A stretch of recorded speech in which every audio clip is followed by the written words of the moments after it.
Good afternoon, everyone. It's 5:30, so we want to make sure we get started on time. Welcome. Great to see everyone. We'll go ahead and call the meeting to order. We'll start with the Pledge of Allegiance, and that will be led by members of the Cesar Chavez Middle School Cadet Corps. Can we please all rise?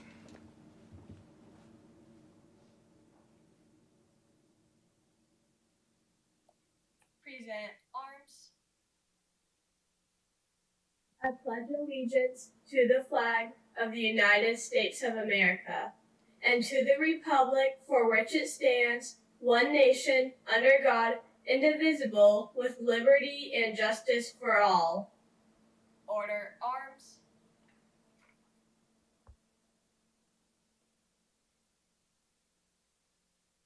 All righty. Thank you to our cadets over at Cesar Chavez Middle School. Great job. We'll move on to 1.3, approval of the agenda. So moved. Second. It's been moved and properly second. Any discussion? Mr. Solon. Thank you, Dr. Wyatt. So we have two items. The first, 10.3, the 45-day budget revision. For the lottery funding, we have a amendment in the amount of, should read 9 million, the revised amount should read $9,736,665, and this was a result of a computation error. Okay. And then the second item, 11.7, we are going to pull that item, which is a bid award for filters, HVAC filters, and so we will be bringing that back to the board once the information is amended and corrected.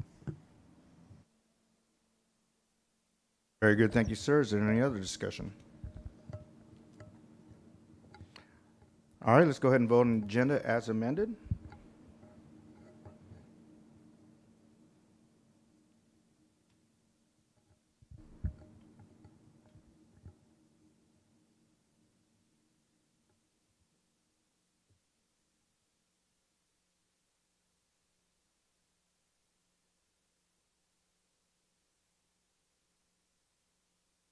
All right, agenda carries. We'll move on to 1.4, inspirational message by Dr. Barbara Flores.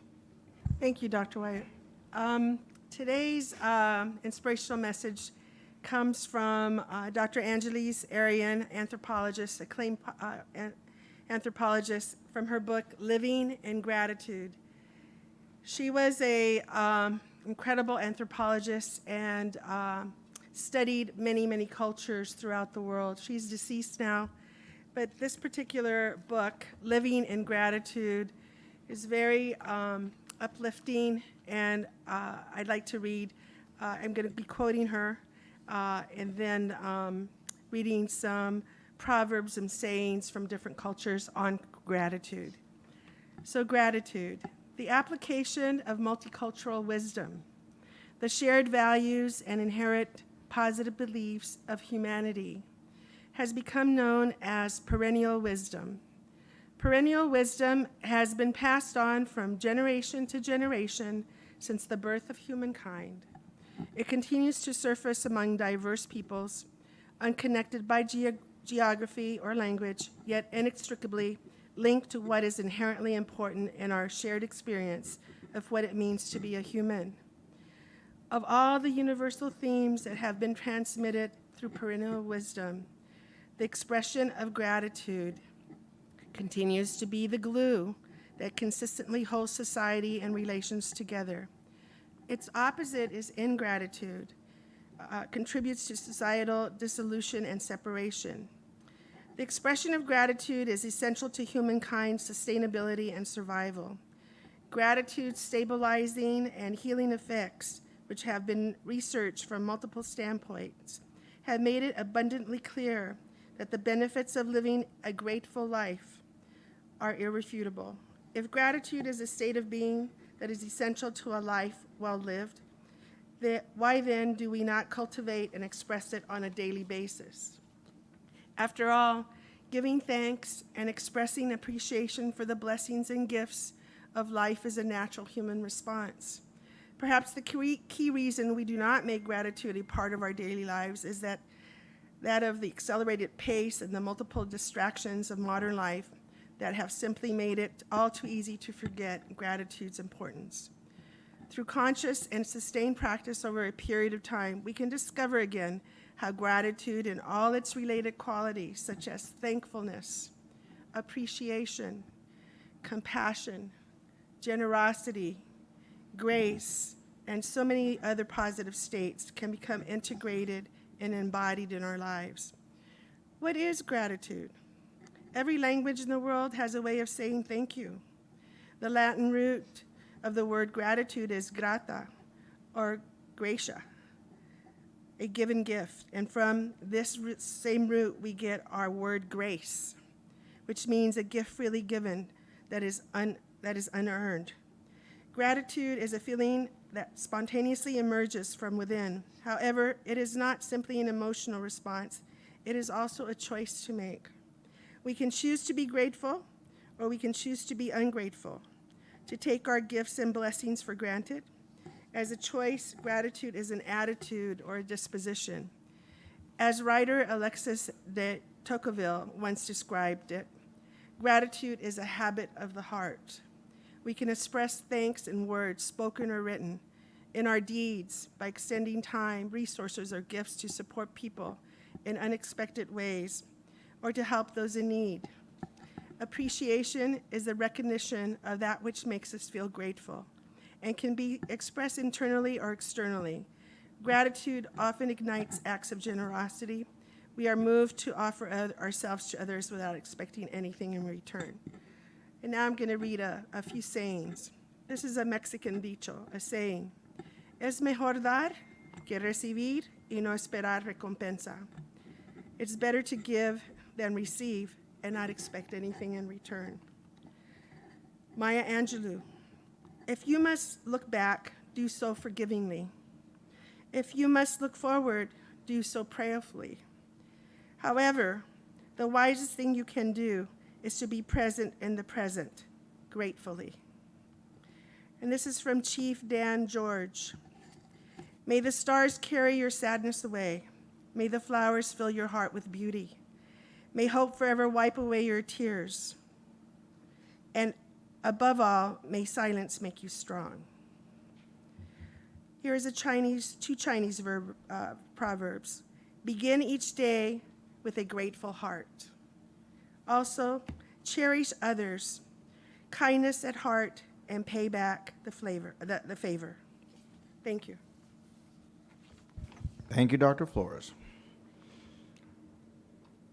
All right, we'll move on to 2.0, resolutions, recognitions, or special presentations.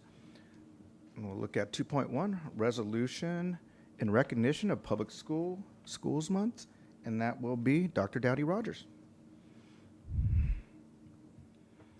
Is it the 2.1 Oh, let or me see. attendance, or do you want me to go to? Oh, I apologize. Let me read that again. All right, my screen just moved on me. 2.1 is resolution and recognition of Attendance Awareness Month, and let me double check. Yes, it is Dr. Dowdy Rogers. Thank you. All right.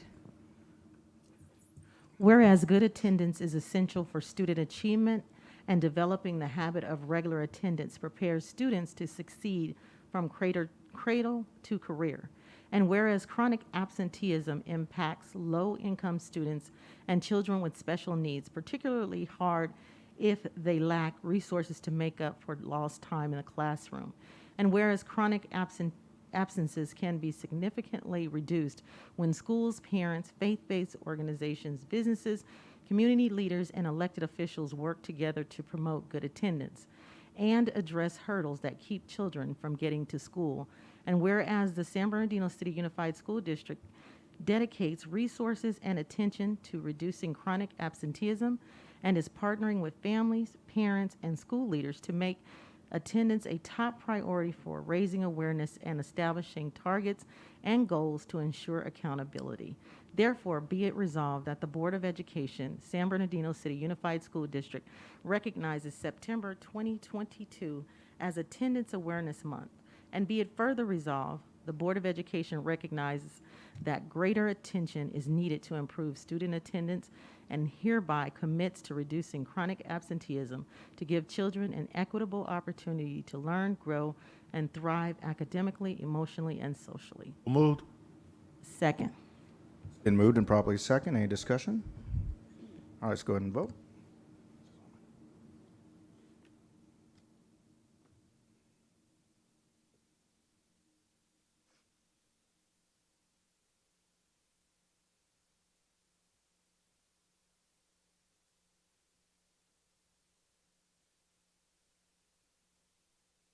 All right, motion carries. We'll move on to 2.2, Resolution in Recognition of Public Schools Month, and that will be Ms. Rosales Medina. President Dr. Wyatt. Whereas Public Schools Month has been sponsored and promoted by free and accepted Masons of California for more than a century in recognition of the value of public education, and whereas concern for the common good and well-being of all citizens in one of the highest virtues of American democracy, and generations ago, our ancestors recognized the importance of the virtue by creating the public school system. And whereas public schools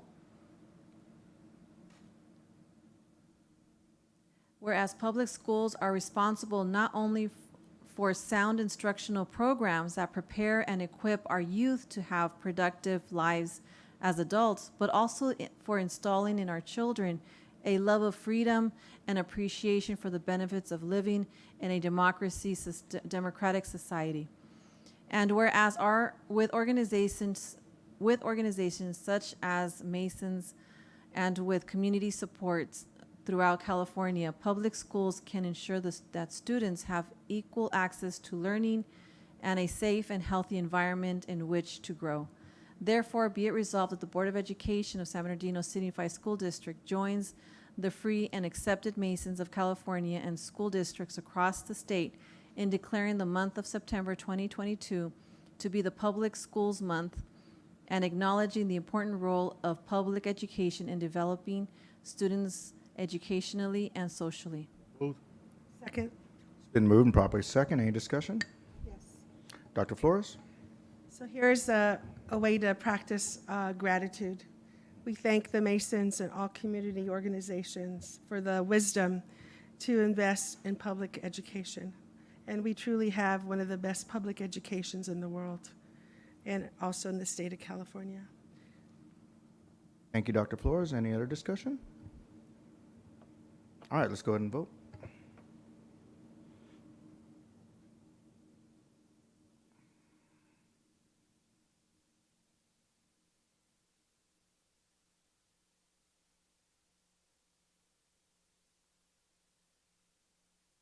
All right, motion carries. Move on to 2.3, Resolution in Recognition of National Hispanic Heritage Month.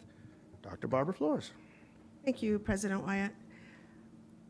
Whereas the period from September 15th through October 15th, officially known as the National Hispanic Heritage Month, is a time to honor the many historical and modern contributions of Hispanic and Latino Americans.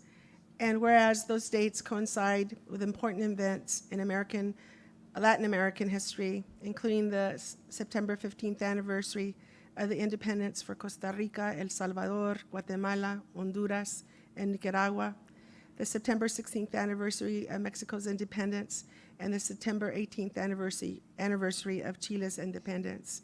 And whereas Hispanic and Latino Americans share ancestry and cultural ties with Mexico, Central and South America, the Caribbean, Cuba, and Spain, and this diversity has brought invaluable perspectives, experiences, and values to the district.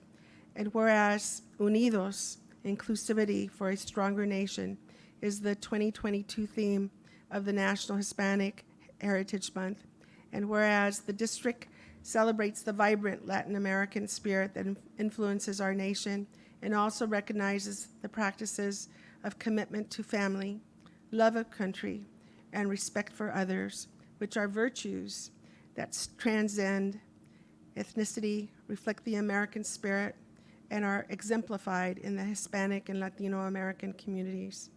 Therefore, be it resolved that the Board of Education of the San Bernardino City Unified School District joins towns and cities in our state and our nation in recognizing September 15th through October 15th, 2022 as Hispanic and Latino Heritage Month, and directs and the appropriate activities for celebrating Hispanic and Latino American heritage and the culture take place in our district. So moved. Second. Been moved and properly second. Any discussion? All right, let's go ahead and vote.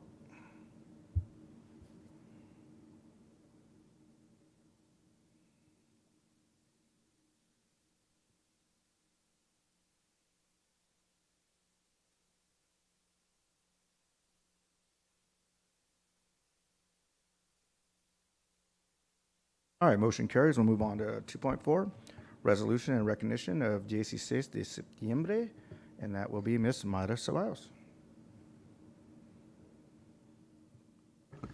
Thank you, Board President. Good evening. Whereas 16 de septiembre, more commonly known as Mexico's Independence Day, commemorates the insurrection that led to Mexico's separation from Spain. And whereas it is an important date in the history of Mexico that marks the anniversary of the issuance of the Grito de Dolores, in which Father Miguel Hidalgo defied Spain and called for freedom and justice for the common man.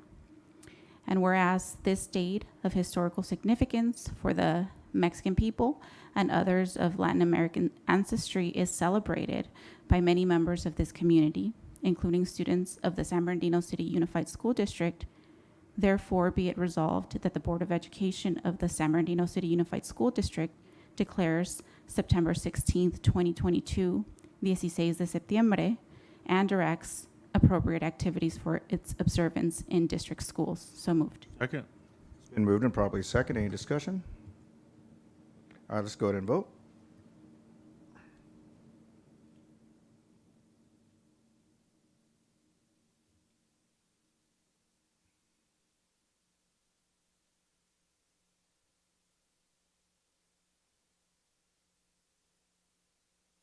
All right, motion carries. We'll move on to 2.5, resolution in support of AB 2774, Education Finance, LCFF, supplemental grants, lowest performing pupil subgroups or subgroups. Mr. Vice President Danny Tillman. Thank you, President Dr. Wyatt. Whereas the local control funding formula was enacted in 2013 and was designed to be a more equitable system of funding with the goal of providing additional funding for the highest need students, base grants, concentration grants, and supplemental grants were created to provide additional funding and accountability to school districts and charter schools to provide extra support for high need students. And whereas the subgroups of students currently receiving extra support include English language learners, low-income students, and foster homeless youth. And whereas 2019 statewide testing data shows that African American students are the lowest performing subgroup, with 67% not meeting English language arts standards and 79% not meeting math standards. And whereas African American students have the highest suspension rate of any subgroup at 8.8%, they also have the lowest high school graduation rate at 76.8%. These students are not being given enough academic support, and the equitable goals of local control funding formula are not being met. And whereas Assembly Bill 2774 would create a new supplemental grant in the local control funding formula for the lowest performing subgroups of students not currently receiving funds, currently unfunded African American students, this would ensure that every African American student within the state is generating additional supplemental funding to the public schools that serve them, thereby providing resources to increase their academic performance. And whereas Assembly Bill 2774 would additionally ensure that school districts and charter schools throughout the state are being held accountable to provide additional services and improve academic performance among African American students, as they will have to describe how they will assist these high-need students in their annual local control accountability plan. Whereas Assembly Bill 2774, if funded, would generate approximately $400 million for school districts and charter schools across the state to provide critically needed academic support for African American students, whereas it is time for California to fix this fundamental flaw in the local control funding formula and ensure that all students in need of additional support receive it. Therefore, be it resolved that the Board of Education of the San Bernardino City Unified School District hereby supports Assembly Bill 2774. So moved. It's been moved and properly second. Any discussion? Dr. Yes. Dowdy Rogers? Thank you. I did want to report, although there were a number of school districts that were able to get out a little bit ahead of us on this and individuals, but I think it was last Thursday they had the hearing, and it's went further than it's ever been. It is now in the Senate's hand, and we do have our two of our senators that were in support, and we're happy and grateful for Connie Leyva as well as Achoabo took the time to listen and hear the need, and it's in the Senate right now. Thank you, Dr. Dowdy Rogers. Dr. Flores? Thank you, Dr. Rogers.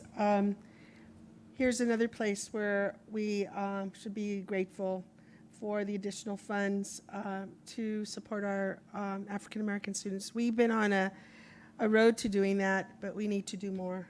And I think with the multi-tiered plan that our cabinet has presented us, I think we'll be able to not only monitor them, but advance them in those. And I'm anxious to see how we implement all of that.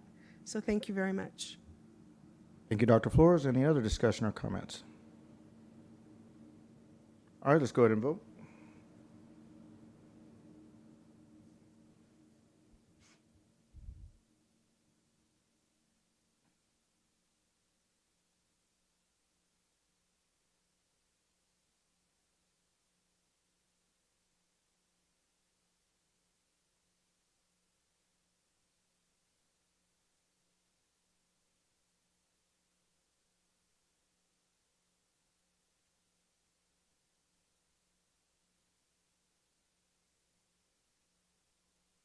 This one? No. All right, sorry about that. Motion carries. I wasn't sure what was going on over here. All right. 3.1, receive public comments, or 3.0, public comments. 3.1, receive public comments. This is the only time the public will have an opportunity to address the board on items not on the agenda and within their subject matter jurisdiction, such as district policies, procedures, programs, services, or fiscal matters. Public comments are limited to 5 minutes per person. 6 or more people who wish to speak on one topic will be provided no more than 30 minutes total. Speakers are cautioned that under California law, no person is immune from liability for making intentionally false or defamatory comments regarding any person simply because these comments are made at a public meeting. We'll move to our first public comment.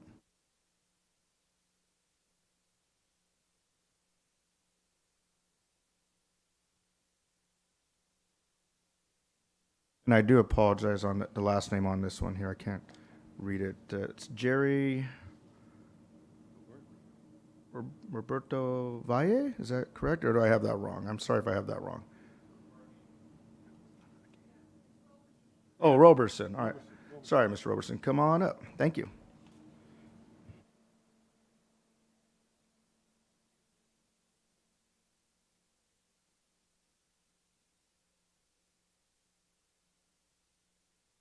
You guys probably remember me from about 2 weeks ago. And I would like to thank Sam, who's the administrator of operations, and also Mike, who went out of their way to take care of the problem on Leroy.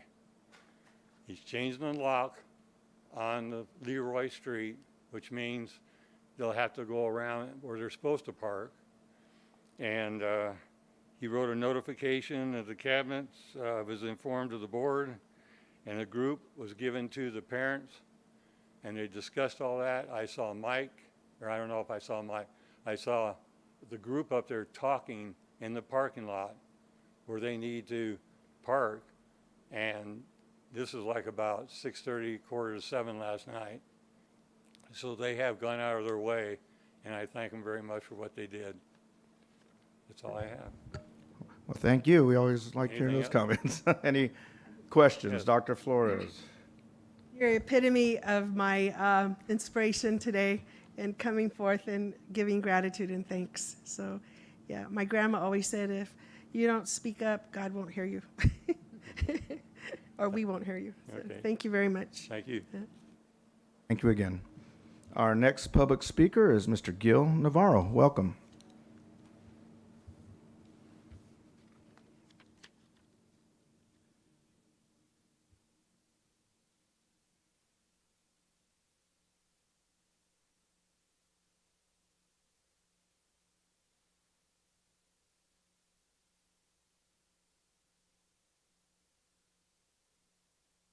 Nice remodel job.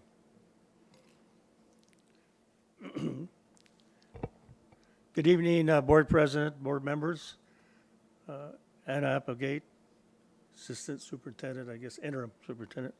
My name's Gil Navarro. I'm an education advocate. Federal regulations actually have another term for me, non-attorney representative. You know, I'm here this evening to sadly have to report concerns that have developed with your board member, Dr. Gwen, and on the website for Young Women's, it's hard to read this writing, Young Women's Foundation. Then on the website, and I gave each of the board members a copy. It has the San Diego City Unified District on it. So I guess the assumption is they're supporting it. And also the San Bernardino City Unified Parent Advisory Councils, they're supporting it. And then again, the San Bernardino City Unified School District, again, under educational resource links.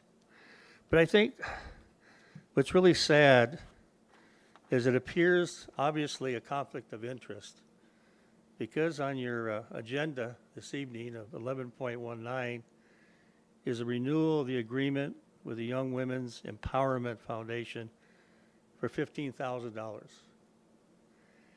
And it's very obvious, in my opinion, that there could be an area where her position, sitting on the board as a voting member, could be influencing a board member's approval of this $15,000, where obviously it should never have been on the agenda for Ms. Rogers to be able to vote on it. And this is renewal, so apparently this has been going on for a couple years. And it's sad that some board members want to be elected in order to reap financial benefits from an institution that they are supposed to serve for one focus: the children, the students. So, I mean, there's no reason to put in money from the school district that if you're a board member, you know, it's clearly conflict of interest. And I'm asking that this board vote no. Because what you're doing, you're sending approval, if you do support this, that it's okay for board members to sneak in under cover of goodwill to reap financial benefits from an agency that they should have nothing to do with. I mean, it's very, very obvious. So I just hope that bringing this to your attention will make you do the right thing and this would provide transparency to the community that you're not influenced by a colleague on the board to vote money to benefit her nonprofit, which she founded. And if you notice on her website, there is no president, even though she's listed as a past president emeritus or emeritus president. There is no president. So obviously, it appears that she's still running the show.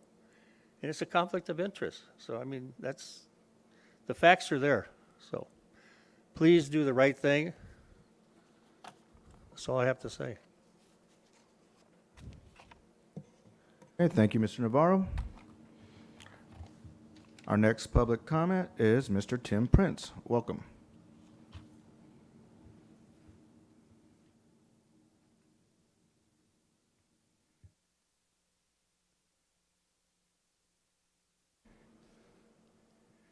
Good evening, honorable members of the board, staff, members of the public. My name is Tim Prince. I was born and raised in this great city and am a product of your schools, our schools.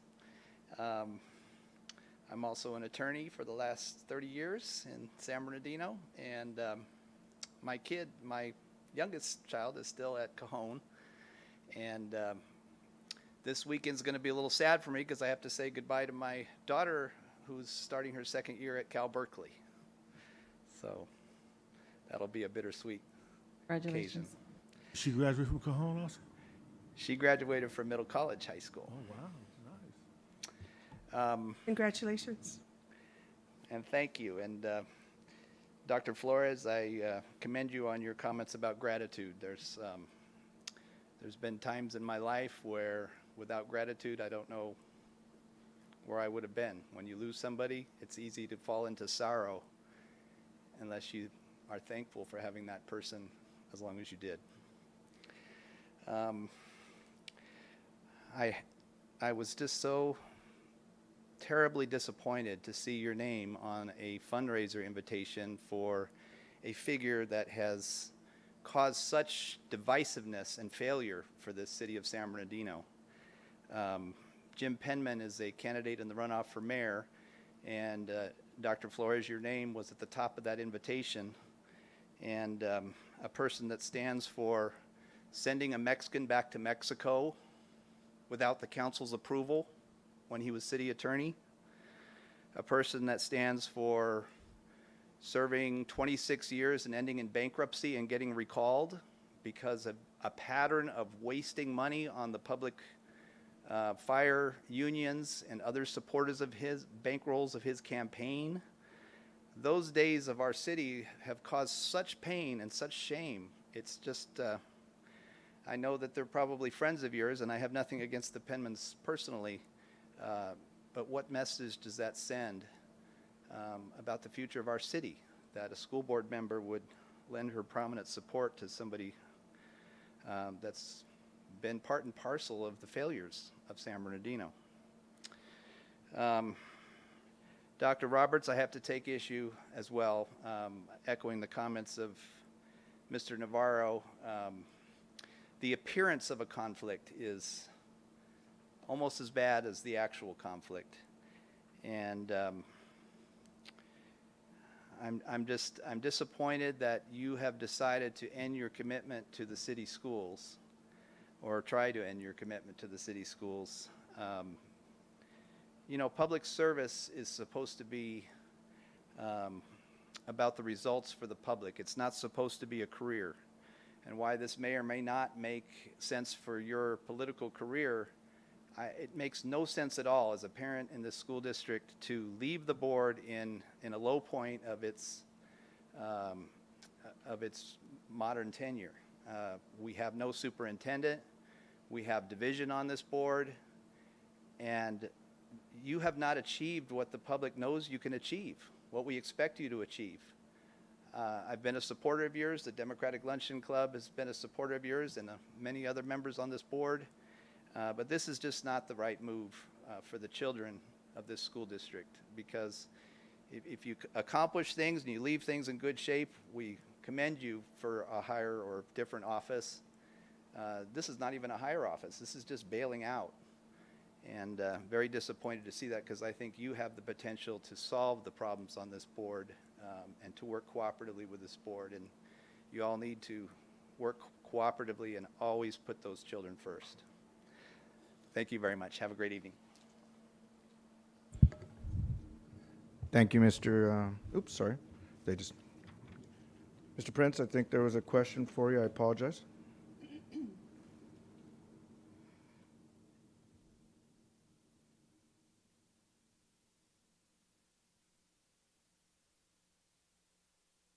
Thank you, Mr. Prince. I duly respect you as well, and you know that. I've always supported you. And the question I have is you need to ask me why, and probably this is not appropriate, as to why I would support Mr. Penman, and it's based on, what criteria. And, we live in a democracy, and you can't do it right now, but later we can have a discussion, and I would appreciate it. So thank you. I'll look forward to that. Okay. Thank you, Dr. Flores, and thank you again, Mr. Prince, Esquire. All right, our next public speaker is Lynn Hildebrand. Come on up.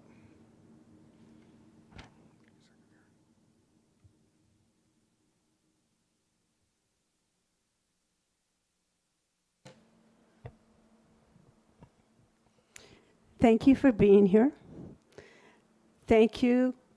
I appreciate and I am grateful for your belief in children and in teachers and in the value of education. My name is Lynn Hildebrand, and I am a certified humane education specialist for the Humane Society of San Bernardino Valley. The Humane Society is not an animal shelter, but we are a general wellness clinic that focuses on spay-neuter. This evening, I am here to request your approval to allow the Humane Society to invite teachers to participate in our humane education program. Invitations to participate would be delivered to the school secretary, who would then put the invitations in the teachers' mailboxes. There is no charge for our humane education program, and the teachers sign up on a voluntary basis. We began offering our humane education programs in January of 1991, and we offered them to kindergarten and first grade, and they were so successful that in 1992, we offered them to kindergarten and third grade teachers, and that was so successful that next year we opened it to the whole school district. And it is much pleasure that I remember meeting with Mrs. Coling as a teacher who is now a principal at Hunt, tells you how long we've been around, and meeting with Mrs. Martinez as a teacher who is now a principal at Marshall and who also volunteered during our critter camp. Before COVID, we met with about 10,000 students a year. Throughout the pandemic, we met virtually with teachers and students for career days as well as presentations. And during a virtual presentation, students were given a tour of the Humane Society. They were introduced to our staff of veterinarians, technicians, customer service representatives, humane officers, and administrative personnel. We discussed the proper care of animals, careers in animal welfare, safety around animals, and empathy. We asked students to predict the consequences of their words and actions, what consequences it would have for them, for others, for animals, and on our environment. We identify problems animals face, and then we identify solutions to those problems. We also collaborate with other organizations to offer students the opportunity to engage in activities that will help them realize that they have the power. They have the ability to change our world and make it a more peaceful place in which to live. One of the organizations with whom we collaborate is Stars of Hope. New York says thank you. Stars of Hope was inspired by 5-year-old Evan Parness after the 9/11 terrorist attack on the World Trade Center. Working cooperatively and using and blending all colors of paint, students designed their 12-inch wooden stars and then write encouraging words on the back. And this is like a star of hope. This one says, "Don't worry, be happy." This one says, "You are not alone." It was by a Girl Scout, and she says, "I hope you are okay. You are not alone." And I'm going to tell a story, and I'm probably going to go over here. But when we were excuse me, when we were at Arrowhead Caps, and the counselor was Erica Williams, and the students were making Stars of Hope for the 9/11 Glade. And a young girl, I knelt down beside her, and I said, "Oh, your star is all blue, and I see it has some white buildings on it." I said, "Tell me about those white buildings." And she said, "Well, those are the Twin Towers." And she said, "The Twin Towers, I didn't know my aunt, but my mom and dad told me that the Twin Towers came down on her truck and crushed her and killed her." And she wrote her star, and it said, "God bless you," from Arrowhead Elementary School in San Bernardino, California. And she says, "I'll hold your hand." That's the kind of program that we create with Stars of Hope. And Carolyn has come all this way from San Diego, so I don't want to take up too much time. I just want to say that students from Mrs. Geskey's second grade class at Lytle Creek, Mrs. Waitman's class at Cypress, Mrs. Antillion's class at Thompson, Soar Charter Academy, Bing Wong Multicultural Festival, North Park Elementary, they have all participated with us. And just a word about North Park Elementary. The stars on their fence became very warm. And I asked someone, shouldn't I take them down? Could we put up new ones? And the teacher asked me not to remove or replace them because they were bringing hope, encouragement, comfort, and strength. And those stars were made by fellow students here at San Bernardino Unified School District. Just to leave you with a quote. Nkosi Johnson was a South American child with HIV and AIDS who greatly influenced public perceptions of his illness and its effect. He passed away on June 1st, 2001 at the age of 12 years old, and he leaves us with these words. I'm so sorry. Do all you can with what you have, in the time you have, in the place you are. I thank you very much for your time. I am so sorry that I talk too much, and Carolyn is just going to give you, if it's okay. No, okay. No, Ms. Hildebrand, I do apologize. You have gone over, but we do have some questions for you. Okay. Can't you give 5 minutes? You fill out your own form. You can have get to 5 fill out a minutes. form, though. Did you fill out a form? You still have time. Fill out a Yeah, you form. can fill out a form. But we do have a question from Dr. Flores and then also Ms. Anna Applegate. So, Dr. Flores? Yes, thank you so much for sharing the just really heartfelt experiences that our students are having in your guidance and direction. So just to clarify, could you repeat exactly what you would like us to do? I didn't know exactly how we should do it, so this is how I was told what we should do. We have a flyer, and I was told to bring it to the Board of Education to have you approve the flyer for distribution to schools. So that you can be invited to the schools? So that teachers would know that they could invite us to come into their classroom. Oh, yes. into their classrooms, okay.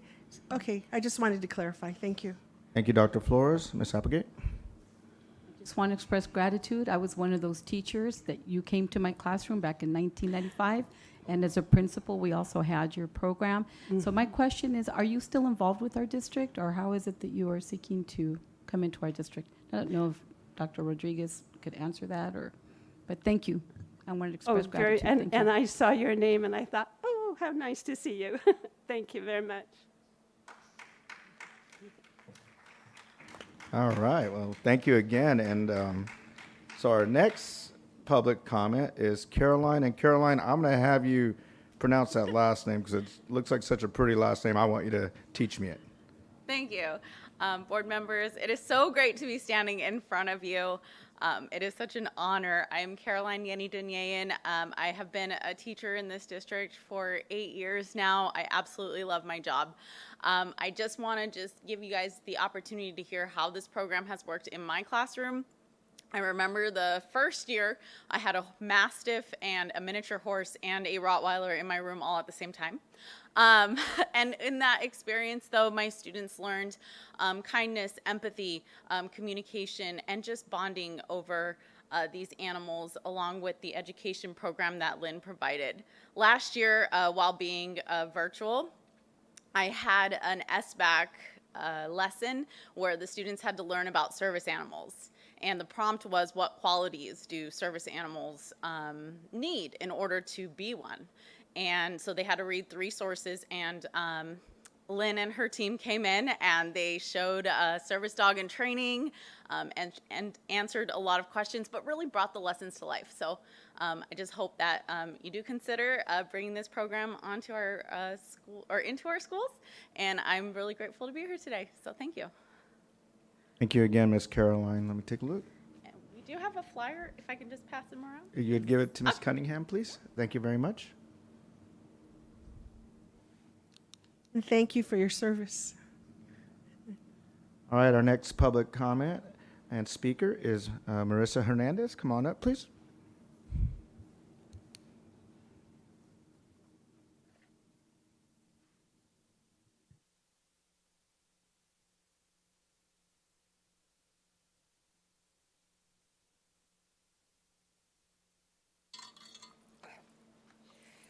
Hi. Good evening. My name. Okay.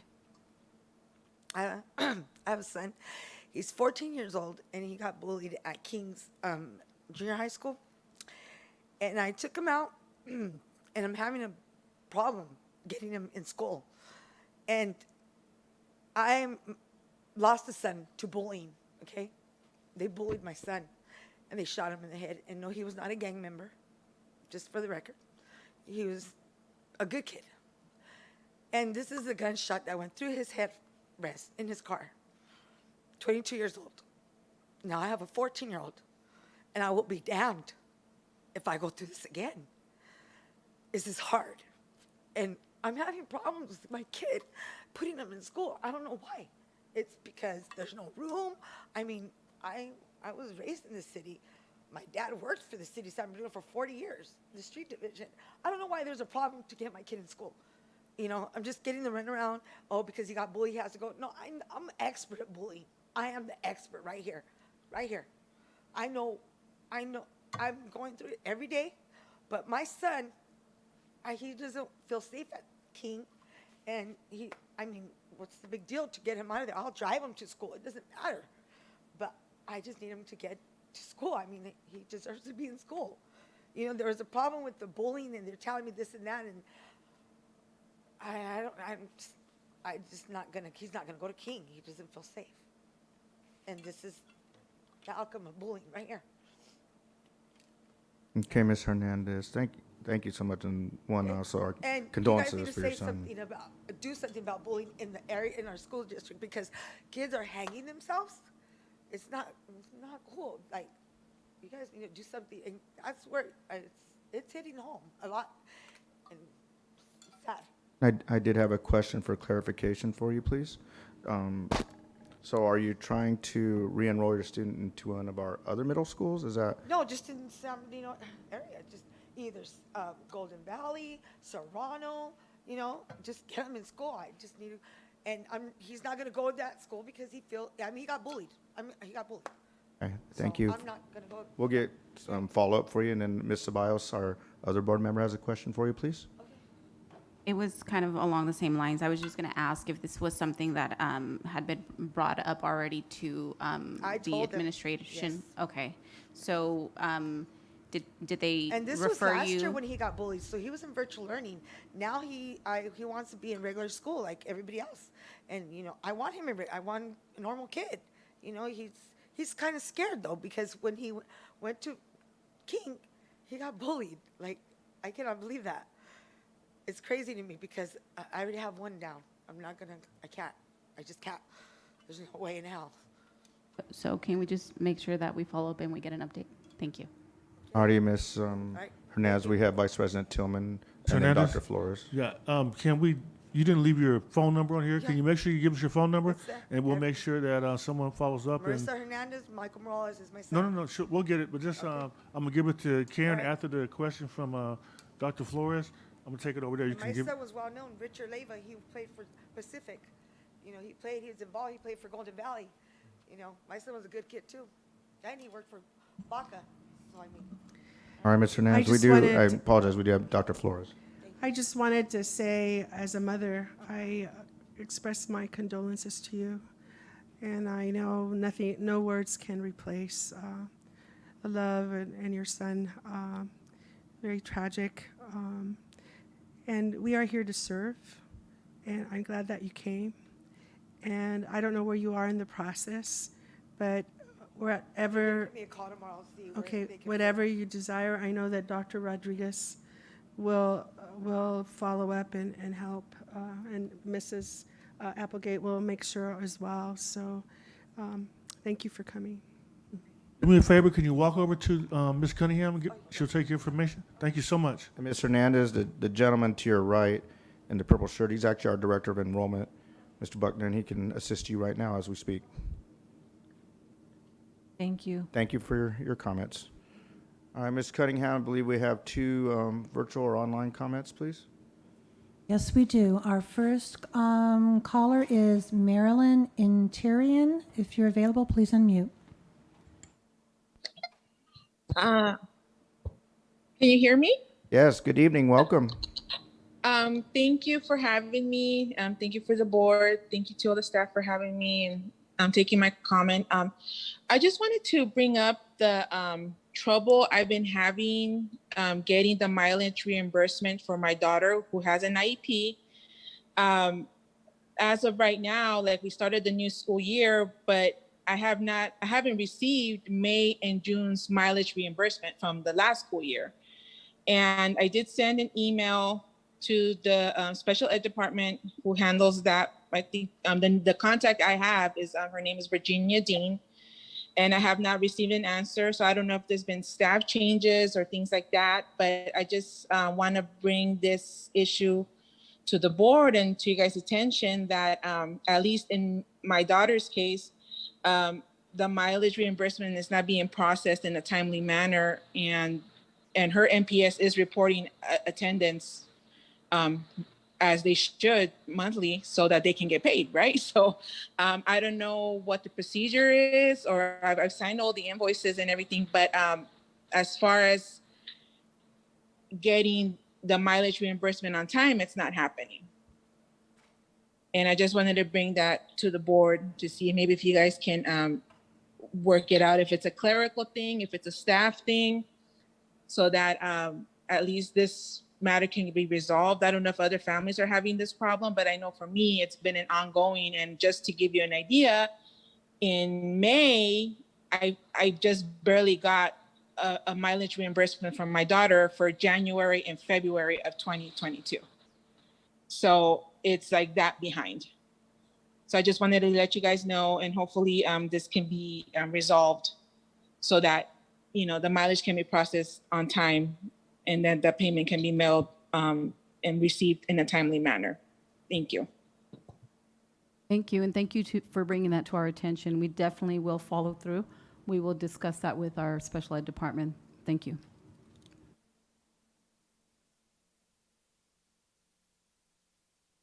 Ms. Cunningham, we have her contact information, correct? Yes. All righty, our next comment, please.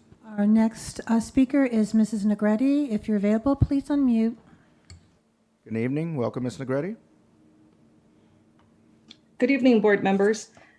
I'm calling regarding the $19,133,442,000 that I see for ESSER that are designated from the ESSER 3 funds for the interactive TVs. I'm just wondering, what is the agreement or what are the strings attached to have the interactive TVs? There's always some sort of contingency that follows with anything regarding ESSER 3 funds. And could there have been something better to provide services for the students directly? I saw that for the ESSER 3 funding, it provides anywhere from support for student mental health, addressing behavioral issues and preventing violence, accelerated learning recovery. And so could those funds be better used into something other than smart TVs? Because interactive TVs, the bottom line, are smart TVs. And because ESSER funding did ask for input from the public, from the administrators, what is there to support that this is something that administrators, teachers, or the parents asked for to have smart TVs placed into? And this was for pretty much elementary and secondary schools. And that's just regarding the ESSER 3 funding. So if I could find out, if somebody can get back to me regarding what is the agreement, what are the strings attached?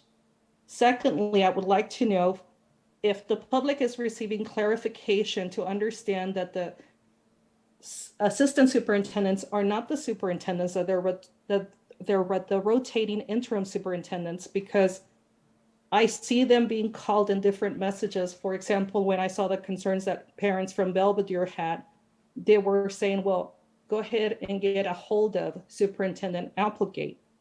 And since this is something that's changing every month, I believe that the district parents should be aware that they are not the superintendent, they are in a rotating interim superintendent position. And lastly, I would like to ask that San Bernardino City Unified District revise and implement decisions that are not discriminatory towards students, parents, and staff for upholding their rights and beliefs. And I asked for this because I saw that for one of the terms that has been deleted and that is no longer being used as a regulations is the following. It states fully vaccinated was deleted as this term is no longer used in the regulations.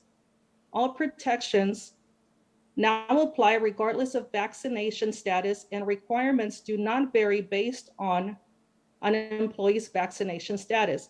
So I ask that you please revise and make sure that decisions from now on are non-discriminatory towards students and staff for upholding their rights and beliefs. Lastly, just on a side note, please do consider bringing back Lynn Hildebrand, the Stars of Hope.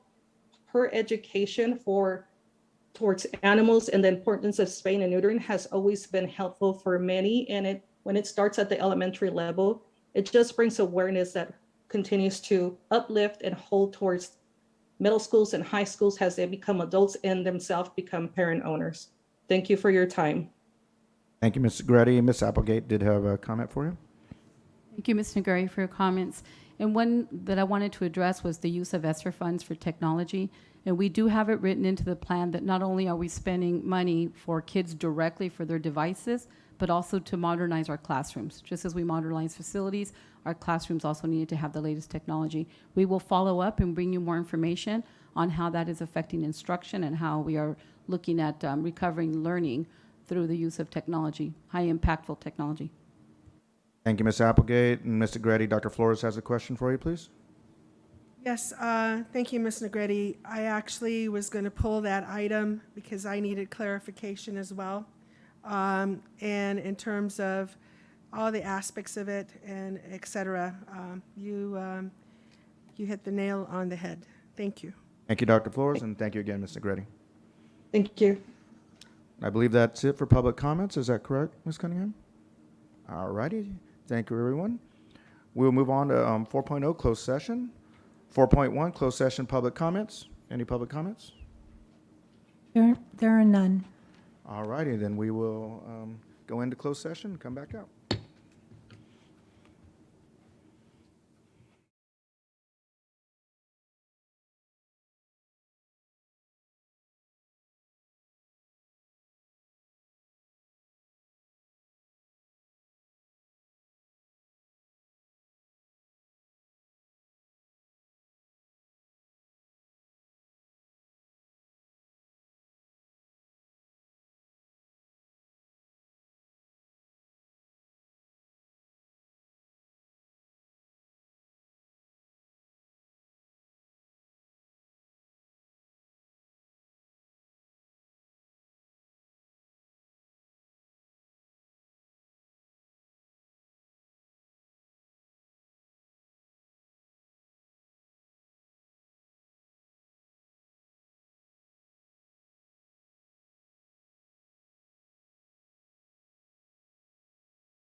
All righty, folks. Thank you for being patient for us. That was actually one of our shorter closed sessions, so I think we did all right on that. It was only maybe an hour and a half instead of 5. Just kidding. We don't usually go, all right, good job, board and executive cabinet. Thank you for staying on point. All right, we got some great news to report out. We're going to come to 5.0, action report from closed session. 5.1, approval of elementary principal, and I'm trying to find the read up. There we go. All right. Be it resolved, the Board of Education approves the appointment of the following employee: Gregory Alexander, elementary school principal, effective date, work, year, and salary to be determined. Funding source 035, site to be determined. So moved. Second. It's been moved and properly second. Any discussion? Congratulations. All right, let's vote. Not yet. Let's Oh, not vote. yet. Don't, no, we got to vote still. Sorry.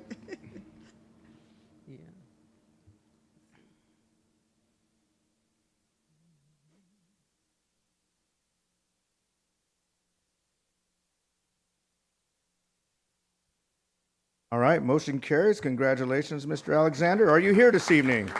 Please stand so we can acknowledge you. Congratulations. All right, on to 5.2.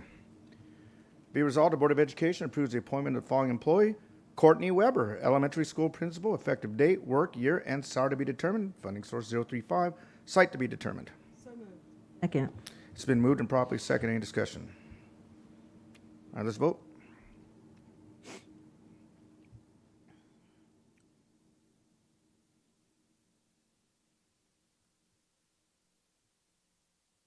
Might have been me that missed it. Oh, there we go.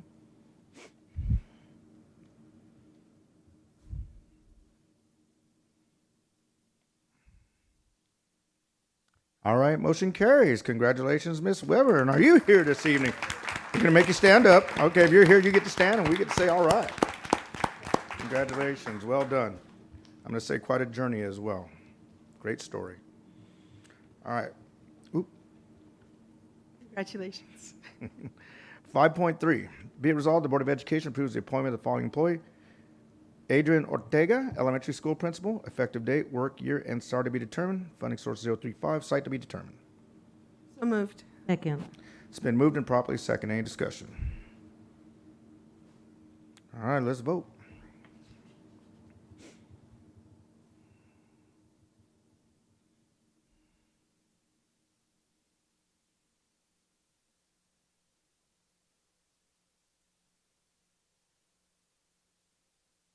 All right, motion carries. Congratulations to, is it Mr. or Mrs. Ortega? I think it's Mrs. Ortega. I'm sorry, that's what I thought. Mrs. Ortega, is she here this evening? All right, well, if you're out there in cyber world space, virtual world, congratulations to you too. Welcome aboard. All right, 5.4, approval of middle school. All right, I'm principal. Be it resolved, the Board of Education approved the appointment of the following employee: Guerrero, that's a tongue twister, Guillermo Guerrero, middle school principal, Curtis Middle School, effective date, work, year, and salary to be determined. Funding source 035. So moved. Second. It's been moved and properly second. Any discussion? All right, let's vote.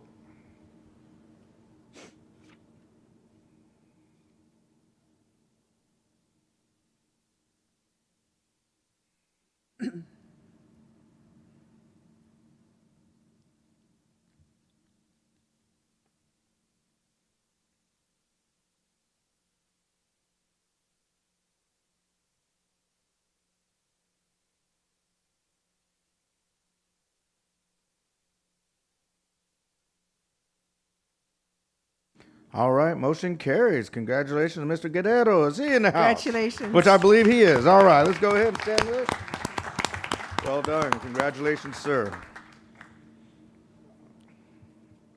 5.5, approval of elementary school vice principal. Be it resolved, the Board of Education approves the appointment of the following employee: Amy Copeland, elementary school vice principal, Lincoln Elementary School, effective date, work year, and salary to be determined. Funding source 035. So moved. Second. All right, it's been moved and properly second. Any discussion? All right, let's go ahead and vote.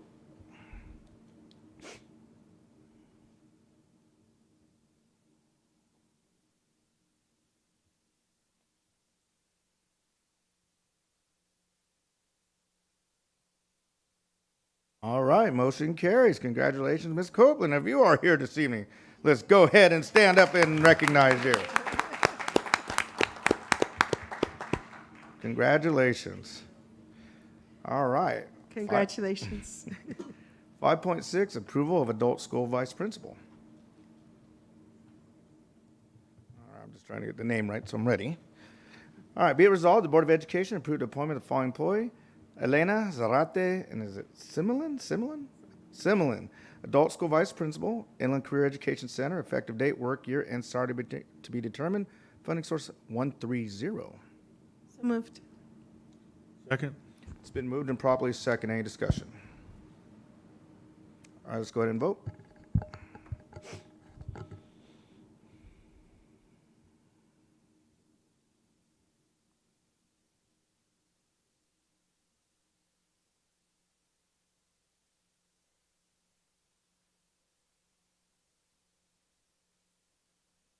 All righty, motion carries. Congratulations, Ms. Sarate Similin. Is she here this evening? Okay, well, if you're watching, congratulations and welcome. I think I have one more. Yep, we do. 5.7, approval of coordinator accountability and educational technology.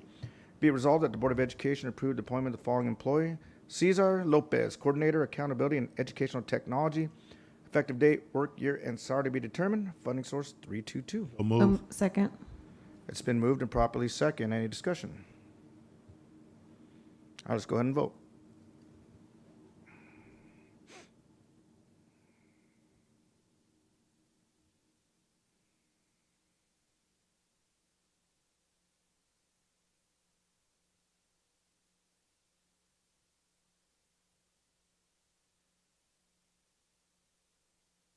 All right, motion carries. Congratulations, Mr. Lopez. Is Mr. Lopez in the house this evening?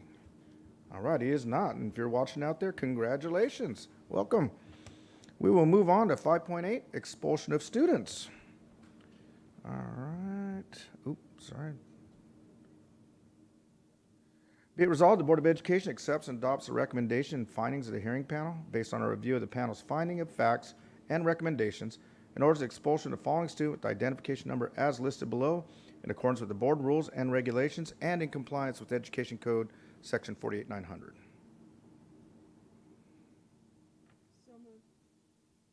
Second.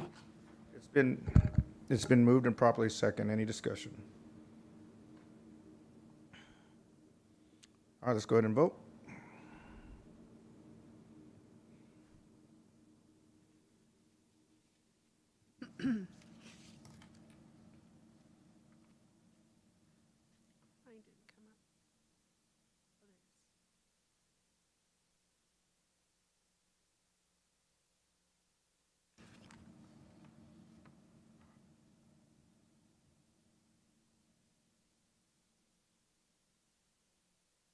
All right, motion carries. We'll move on to 5.9.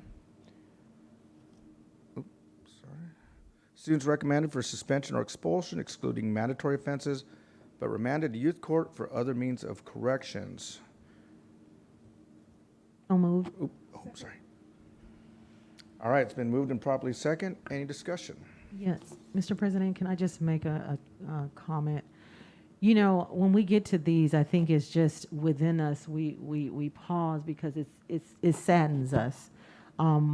It really does. But, you know, as you look at this particular one, because I should have made a comment on the other one too, you know, there's other means of correction that we always are looking for. We take no delight in expulsions, but there are ed codes that govern us to have to do certain things. But this is the moment when we get to these items that it really does hurt our hearts that we have to get to that point. But we do have, you know, partners and other supports that we're not just throwing our kids away.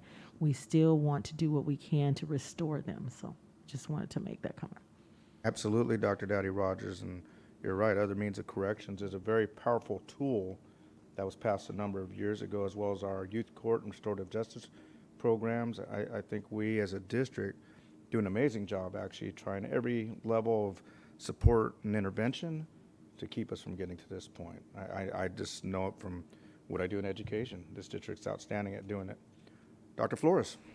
Yes, I I wanted to piggyback on what you said, Dr. Rogers, and what you said, Dr. Wyatt.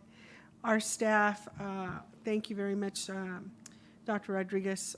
Your departments really work hard, and I think Mickey Truskowski also did a great job in, founding the youth court and developing it and so forth. And just, again, from the inspiration, thank you. We appreciate you. And our kids, certainly deserve second and third chances. And so I think we do. I mean, we're a model to other school districts in the state. When I go to conferences, they ask me about it. And so I always refer them to you, Dr. Rodriguez, or to Mickey. And so we're a model. So thank you. Thank you, Dr. Flores, and building along your theme of gratitude. I know this board is extremely appreciative of the efforts of our staff, and not just our staff, as we heard earlier, our community providers as well, because it's a team effort to definitely keep our kids in school. All righty, I kind of moved around here. Let me get back to 5.10. You guys got me off there a little bit. All right, let's vote. Good discussion.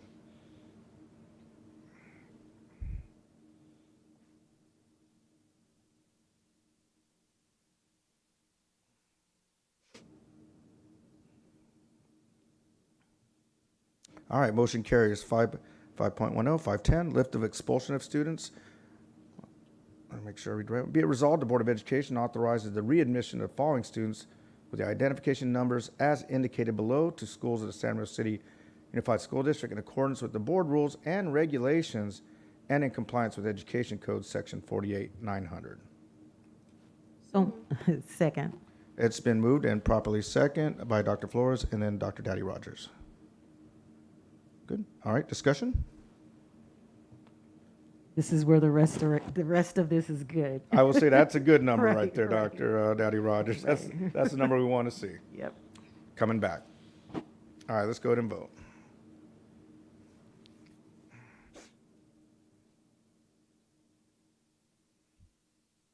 All right, motion carries. We'll move on to 5.11, 5.11.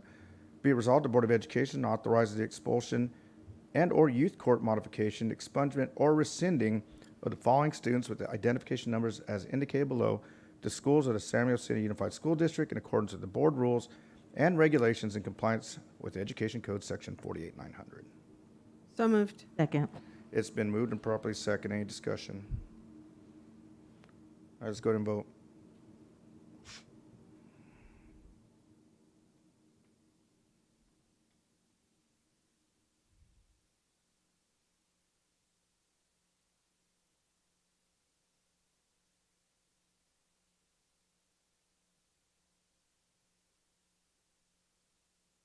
All right, motion carries. Moving on to 5.12, other closed session action. There is no other action from closed session. We'll move on to 6.0, reports by union organizations.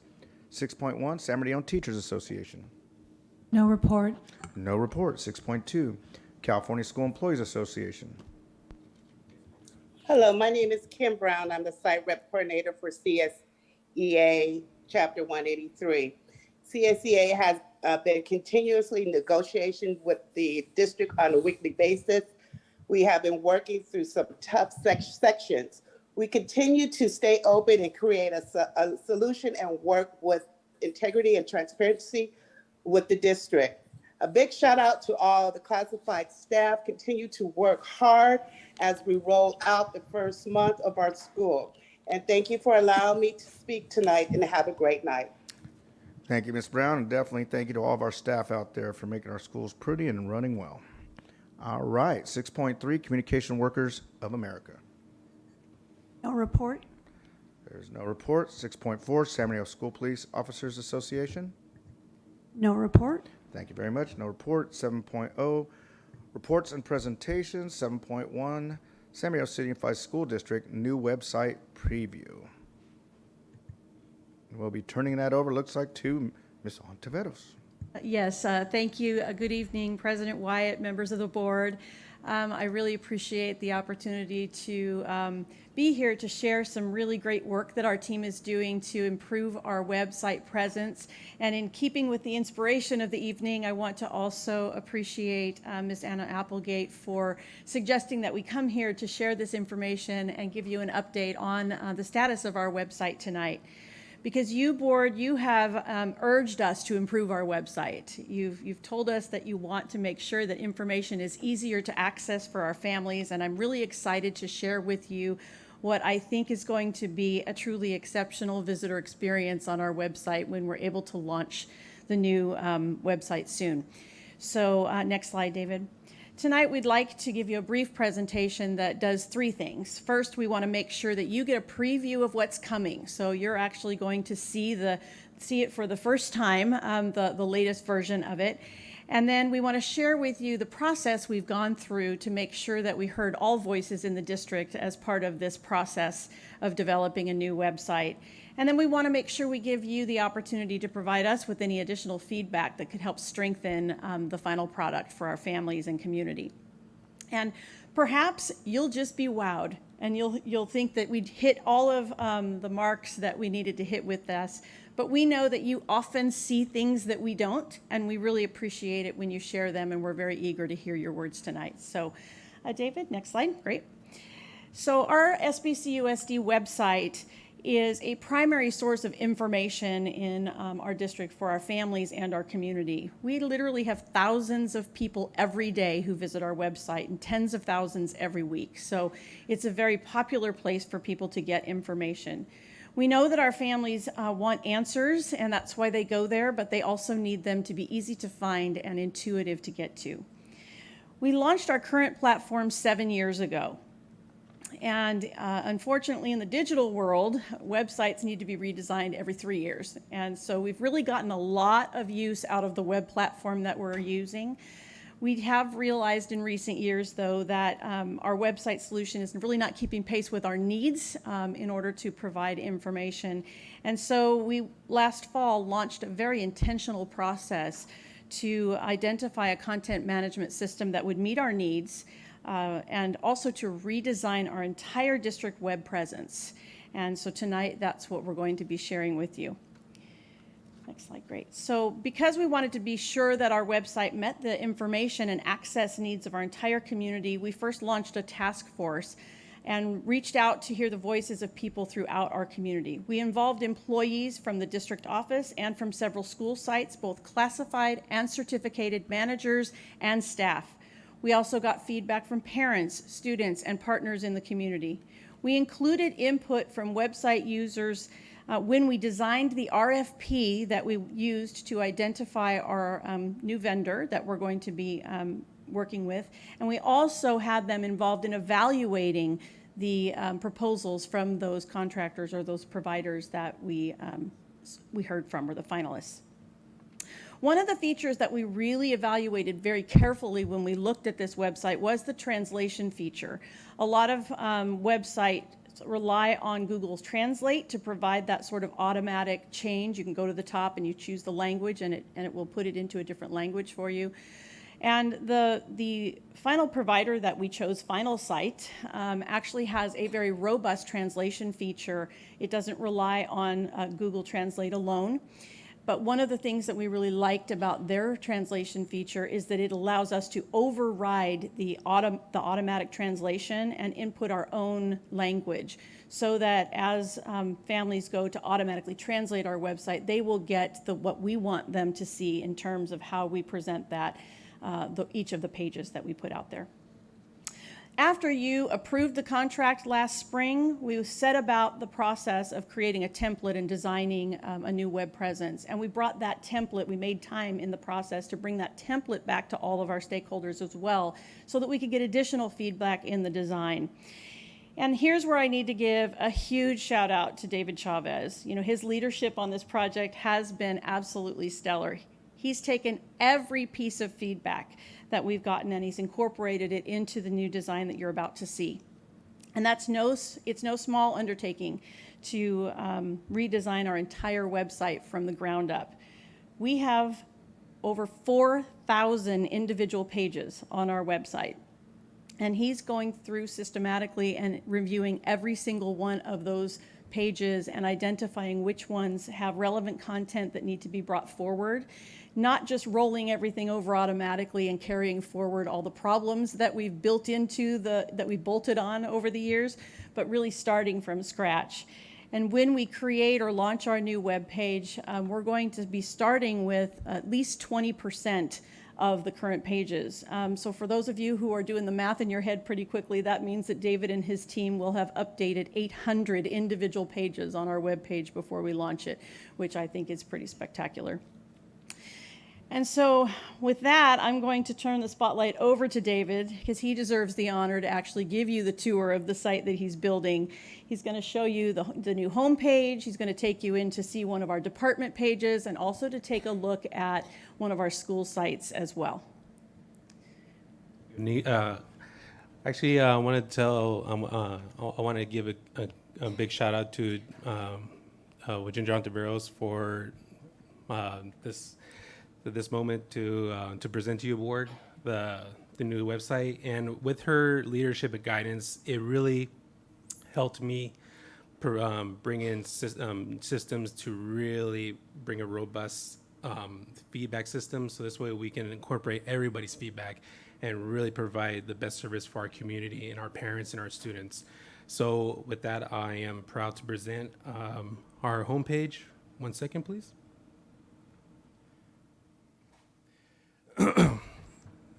So if you see right here, here's our new homepage. We really want to focus on the presence of our students on the forefront. So we want to incorporate more pictures, more of those special moments, so that the first moment that our audience, our community, our stakeholders visit our website, they are seeing the culture right away up on the upfront. So as we've moved down, I want to point out that we also brought in new icons, much more, I want to say, in your face kind of content. So this way you can, it jumps out at you. So this way you can go to. Can you read them, David? Because we can't see it. Oh, I apologize. So right now, the icons we show right now as an example are back to school information, enroll your child, the LCAP, Local Control Accountability Plan, meals, transportation, calendar, some of those most common subjects that our parents are looking for when they visit our website. And these are completely interchangeable, so we can constantly update these on a regular basis. So this way, the content is not stagnant; it's always fresh. And as we move down to, I also want to highlight this special new feature I want to bring in, that on the when we have currently a big topic that we're trying to talk about, for instance, linked learning, we could put these on the forefront that we show. We got linked learning here in the district. You want to learn more? Our audience is simply just click on it and it goes straight to the college and career readiness page where all the linked learning information is housed. Right now, we're doing a lot of work with our before and after school programs, so that's a big one that we can keep on the forefront as well. So a lot of interactivity, I can say that, a lot of interactivity, but I want to point out more that the pictures really tell our story, and that's where our audiences really get captured on our web presence.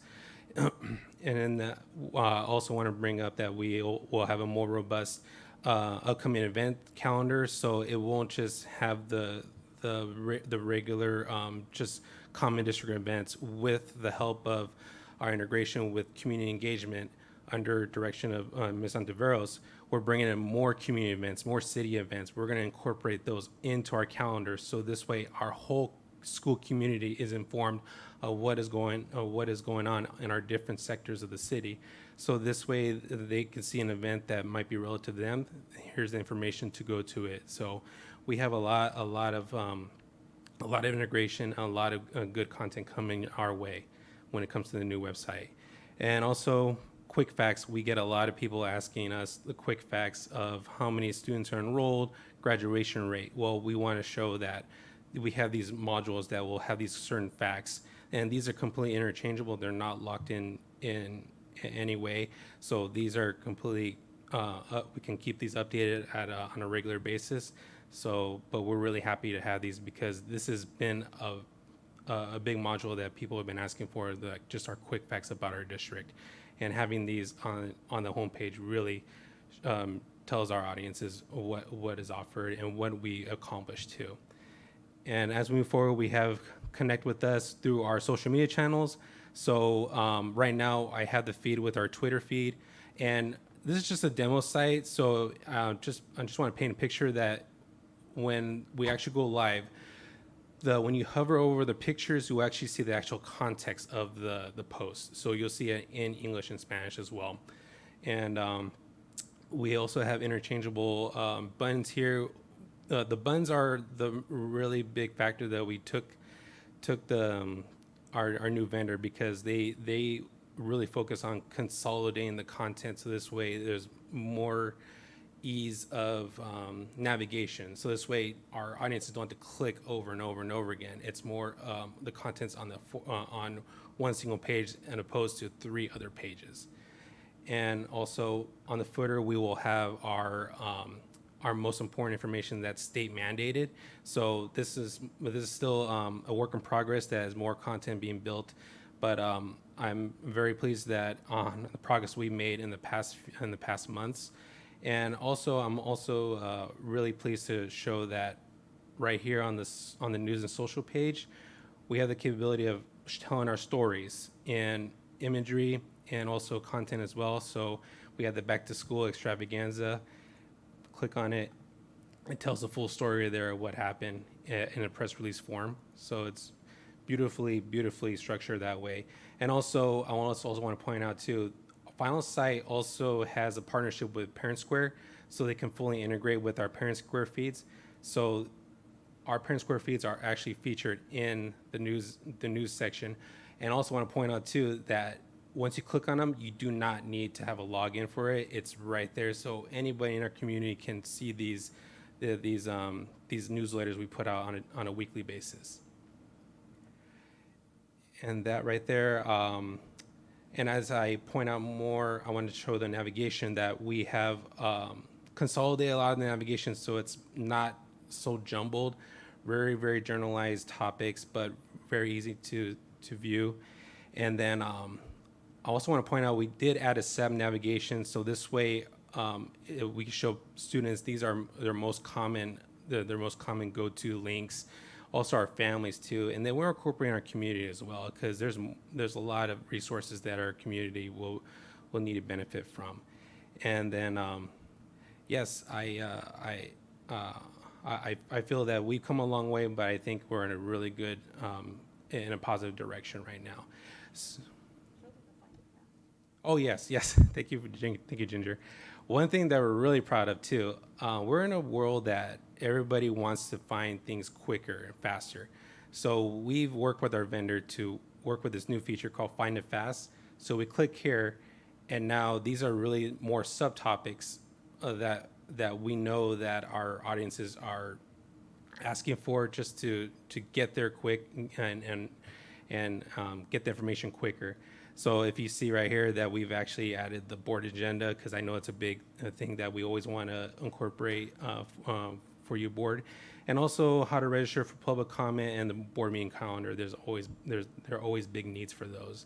So yeah, there's a lot of good features that came with our new vendor, and also they have a more robust search feature. So we'll be able to tag our pages with common words, but also it also looks for the specific items that our parents and community are looking for. So the robust search feature is going to be really nice. Unfortunately, I can't show it to you because it's still being built, but I seen it in demo mode. I'm pleased to announce it's going to be really nice for our community. And then also our search staff, which in collaboration with our IT department, they're going to integrate our internal directory, so our parents and students can find their teacher, find that specific staff member that that's been helping them, or just email them, call them. So this way they can find the specific staff member in an easy click environment. And then yes, and then from here I'm going to show one of our departments, which actually I'm going to show you enrollment. So looking right here in enrollment, I've actually consolidated a lot of their pages because at first their navigation was up to probably about 10 pages, but I consolidated. Mr. Chavez, can we Yes. take a quick pause? Mr. Tillman Oh, does I'm have sorry. a question for you. Yes. Sorry. You know, just so you know, my background is IT, and so I have a area where we do websites. The biggest thing is change, right? So if you got change, people go to the site and look. But why is it that you guys got rid of go to the main page? So I don't see the tab for, I know you said you click somewhere, you can see the current board agenda, but I think that should be a main tab. You guys got rid of the tab for school board? No, actually, sir, we actually put it under About Us, which your you board are actually housed right here. Let me explain this to you. Sure. I do this for a living. I don't want to have to dig. There's certain items to be priority. Now, maybe somebody said, hey, get rid of the board, get rid of the board agenda, and put this other stuff. But a lot of people from the public, when they go to the site, those are the things they're looking for. So in your mind, because you're close to it, you know where to click to find it. The average person doesn't. I don't know where to click. I'm looking at it right now. I'm saying, I go to this site all the time for the agenda. I tell parents, you can go to the website and find the agenda, find the meetings. So I just think it would be better to have it where it is. And your challenge is going to be the site you have right now, the existing site, is a good site. It's a clean site. It looks cleaner than the site that you're proposing. But I don't think we should lose functionality. You have room to put other tabs there, but I wouldn't take off the school board and the board agenda off of that main. It should have a spot where it's easy to get to. Right. Yeah. I appreciate that, Mr. Tillman. Yeah, we'll take your feedback. Definitely. Thank you so much. It would be nice to incorporate those icons that are there because they pop and people can. And so my two questions are, what would the different languages, I mean, are you incorporating the different languages, Spanish, Vietnamese, and I don't know what the other ones are, but do the parents, is it an icon where they click or Yes. how do they do it? Yeah, I'm actually glad you brought that up. You don't have to show me right now, but okay, you can show me in a little bit. Yeah. That's one question I have. And then the second question is, parents call us and they can't find who or where they're supposed to go. So it would be really important to have an interactive feature where parents can send messages to people in certain departments. I know you're going to cringe, you guys, but people are busy walking around doing their work, but at least they can have a space to, pose their question, and maybe somebody can go in periodically to then, interact with them or call them or whatever and get more, instead of them waiting and having to call us because nobody has answered them.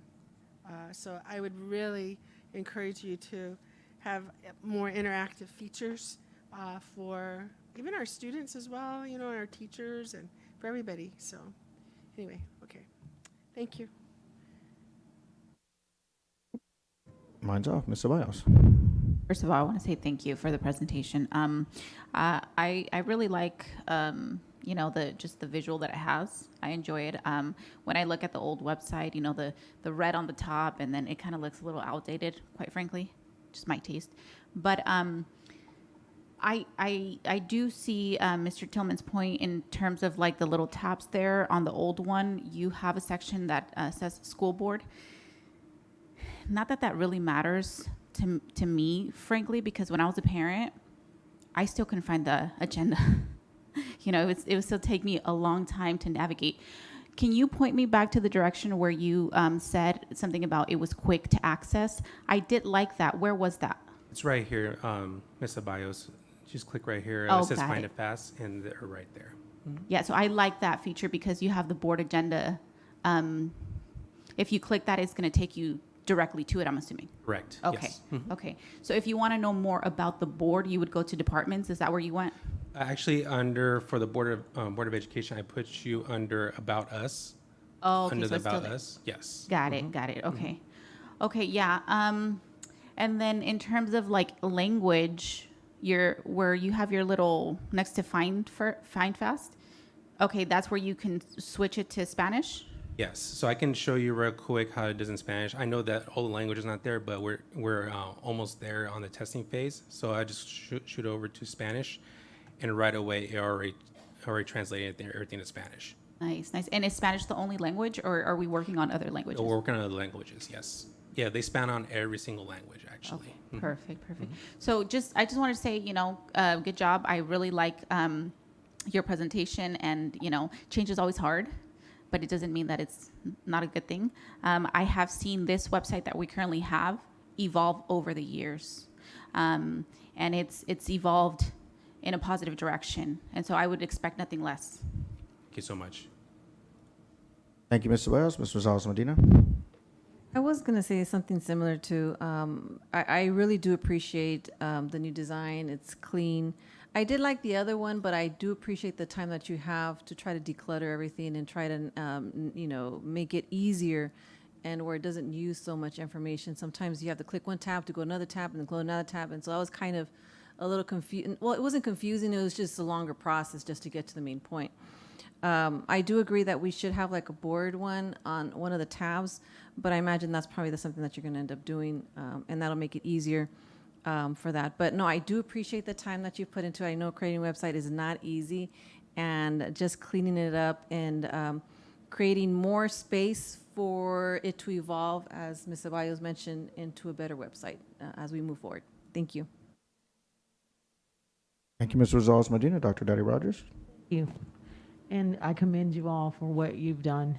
It looks bright. So a couple of questions on, because the interactive came up and I noticed, a lot of times we're having this now. First, my question is, do we have where's the number? Like if someone is looking, is there a contact us somewhere, or do we put our district number on there and does someone really answer that? So I can tell you this, Dr. Rogers, that yes, there will be a contact page. I have not developed that quite yet. It's in the works. There will be an interactive form that, people can contact us on the website with much more ease. So yes, it will be there. So the contact us is with a number though, that they could call. Okay. And then the second part of that, then if there's a contact us, I don't know how they do this, but you know how sometimes you can chat, and I don't know if it just goes to a particular department or how they do that, but is that something you're looking at along with the contact us? And then if they need to, but obviously we have to have someone that can chat when they come on. And I don't know how that works or who that will be assigned to, but. Yes, I'm glad you brought that up. That's actually further in the presentation. Oh, okay. That's what we get when we start. Okay. All right. Thank you. Thank you, Dr. Daddy Rogers. Dr. Flores, and I'll go after you. I was just going to follow up on what Dr. Rogers said. It would be really great, even for our staff, if they have questions, to have somebody to chat with live or through written, to get back to them. So that would be the interactive aspect of it. So thank you. And thanks. It looks great. It looks beautiful. I love the pictures. Thank you, Dr. Flores. And then just myself, as always, thank you for all the hard work put into this. I can't imagine the many, many, many hours it takes. I built some simple websites myself, but nothing like this, of course. Maybe just a recommendation, because, we've heard varying opinions of what we see on the old page and the new page. And, of course, anytime anything changes, you'll have criticism, whether it's good, negative, or just the same. Possibly, when you're doing this, and you may have already done this, do you have folks kind of go through it and navigate it to kind of give it a test run? And if so, do we have different user groups, right? Like the young and the old and the super tech savvy and those that are afraid of a computer or going online. And then, maybe folks from the community our students, our staff, you know, just, and then our employees obviously too, right? All of us kind of just see what they have to say, right? And if we've done that, great. I imagine we have, but just to get that feedback, that real universal feedback, and kind of I guess a fair assessment from all different user groups. I like the colors a little bit better. I think it's more aligned with our branding, which is nice. There are some things I'm looking at the old website right now while this one's up there, and there's things I like about the old site and the new site. So I know it's trying to get that marriage of the two that is truly the challenge. But I'm glad we are evolving with our website. Let me say that, because I know that's an important piece. And the more interactive, the better. And the faster we could find information. I know when I go to it, when I can't, it's just because we have a huge district and a lot of information. I just go to the search engine and I start there and I just start typing in whatever it is I'm trying to find and go from there. So I'm pretty sure that's find it fast or whatever that says up there, find fast. But yeah, that's just my feedback. So if you've done those things, it'd be great to hear. But thank you. Dr. Wyatt, we did actually involve a lot of stakeholders in the template design, but they didn't, and in the process of the RFP, they went and saw other sites that were like ours, like the one that we're using, that the current vendor uses. So they were able to test out some of the navigation features in some live sites for other districts and organizations. We have not had this live yet, so we haven't been able to do a test group on our own navigation, but that's a great idea, so I definitely took that down. No, thank you, and sorry we interrupted. We don't have a copy of the presentations. We didn't know how many pages there are to it, because if you're like right at the end, I apologize if you're right You at are, the end. no worries. All right. I know David's going to jump you into a All right, school let's do it. site, so you can see what one of our school sites will look like, and then I'll close us out. So just, yep. So right here, we have one of our school sites, Pacific High School right now. So it's still in a little bit of development stage because they're in the final stages of the school sites. But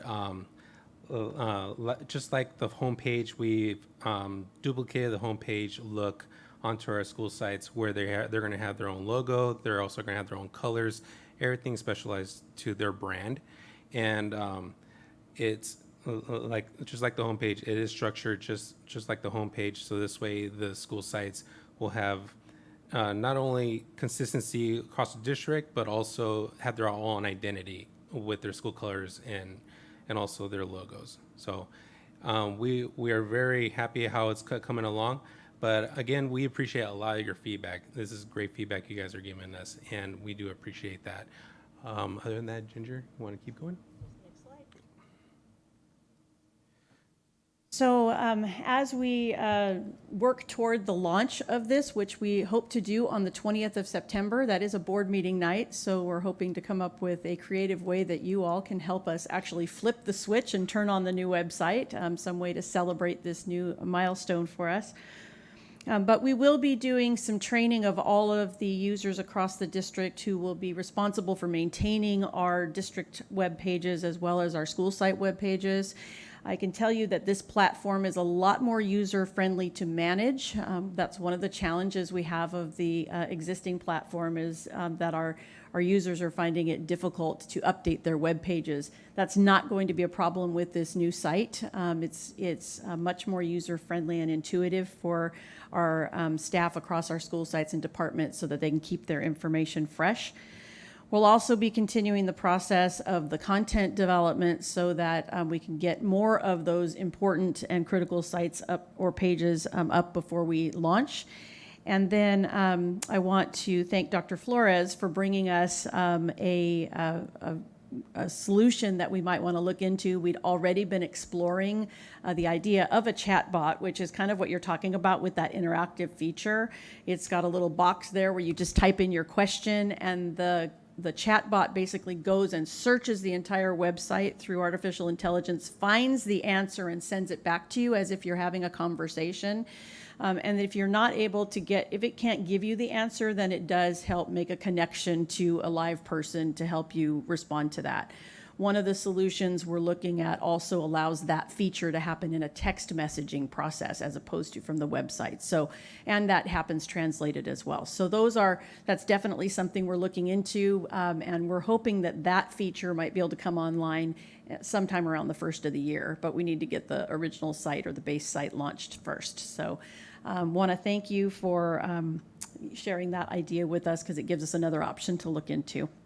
And so those are the next steps preparing us to launch on September 20th. And I definitely want to thank you for your time. And I want to thank Ms. Applegate as well for inviting us to come here to share this work with you. So looking forward to launching the new site and hearing some additional ideas. So thanks. All right. Well, again, thank you for the presentation. Looks like we have 3 more lights on, so more comments and questions. Mr. Tillman. Well, I would caution you. You said September 20th, but the system's not done yet. I'm just, because I do IT for a living, I wouldn't want to put somebody in that box. September 20 comes real quick. So I wouldn't pick a date that you're going to launch. I would have the system completed, tested, quality assurance, people trained, and then pick a launch date. Only because I do this for a living, I know September 20 date is way too soon, just from what you guys were showing me tonight. So I wouldn't say September 20 is the launch date, because you set yourself up for a failure. You're picking your own date. You don't have to pick September 20th. Wait till the system's done, it's tested, it looks good. Then you come back and tell us what the date's going to be, because you know your system is completed and you're ready to have the launch. But I wouldn't back myself in a corner. I'm just telling you, I know I'm digging into the weeds right now, but I'm just telling you, from my perspective, I wouldn't do that. I do want to make sure that on the tabs that exist right now, that those tabs are easily accessible in the new site. I'll give you a prime example. When I click on parent tabs, you have 1, 2, 3, 4, 5, 6, 7, 8, 9, 10, 11, 12. You got 24 links underneath there. There are people who have been using this site for a long time. They're accustomed to going to that one link and clicking. You told me yourself you had thousands of pages, so there's no way you're going to make it so that Dr. Flores only has to click on one link. They're still going to be digging. But the worst thing to do is to change everything and not have links on there that correspond with the links that we have right now. No matter what you do in terms of talking about it and explaining it, that person who's used to coming to our site, clicking and going to where they want, is going to be very, very frustrated. I think you should have, and I think you're saying that the new system is going to allow the people who own the content to maintain their own content. Is that what you're saying? Yes, that's correct. And I agree. That's a big deal. So if the existing system doesn't do that, then I think it's a huge deal to make sure that the new system does do that. I think that's critical. But with those changes, I think the challenge you have is you guys have a good site already, and you have a lot of functionality built into it. And I'm not just saying off the cuff that the school board link should be back on there, because it should be. The average person that comes to the site and has a concern, a lot of people want to be able to contact the school board. They want to know what the agenda is. That should not be something that they should have to hunt and peck for. This is the Board of Education's website. You guys said the schools have their sites, right? So this when it lands, people should be able to find out who the board is and what the agenda is for that meeting. Thank you. Thank you, Vice President Tillman. Dr. Flores. Thank you for all the hard work and the design. I know it's a lot. It's intense, right? So I just want clarification. So are we going to have a list of all the schools, and then they can click on it and then go to their website? Yes, that's correct. Excellent. Okay, instead of hunting for it. Okay, great. Okay. And then they'll be able to, if I understand, they have access to upgrade and update their website and all of that. Yes, that's correct. That's fabulous. Okay. People are going to love that. Oh, thank you. Okay, great. Thank you. Thank you, Dr. Flores, and that was a quick one. Dr. Daddy Rogers? I won't even add to it again, because that was my concern about I saw that one, nice one, but then sometimes when we go to the sites, I don't know if they have people manning them and able to, so hopefully it all works together, because that's been an ongoing problem. Sometimes you go there and there's like error message, and it's not even working. So I hope this is, all together in an effort. And then was one other thing. Maybe it wasn't important. Oh, no, it is very important. We did say, input, but it's very important, and I just even got a recent reminder from parents that, somewhere in this involvement, maybe the meeting before, whatever that lunch date is, somehow we probably need to introduce it, whether we do it per campus and have the sampling of individuals come in of our parents, but to just get those perspectives. I think Dr. Wyatt was mentioning that earlier, but if they're already kind of asking, it gives us a kind of telltale sign that they just want to know and be able to come in, and maybe something's there that we don't see. It may be something there that we forgot, but to get their voice in, and then that way it's a continuation of sharing out where they can help one another as well, and be great, some of our parent groups to be able to weigh in. So thank you. Thank you.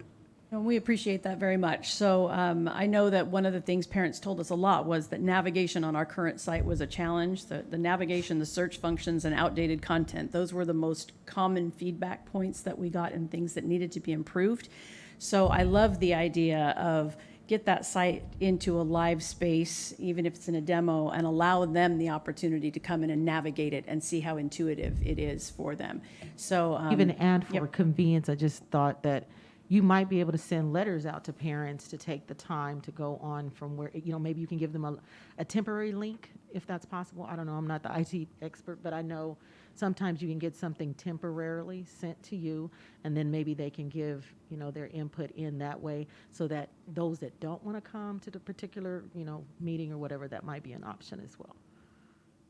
Thank you, Dr. Daddy Rogers. Ms. Ceballos?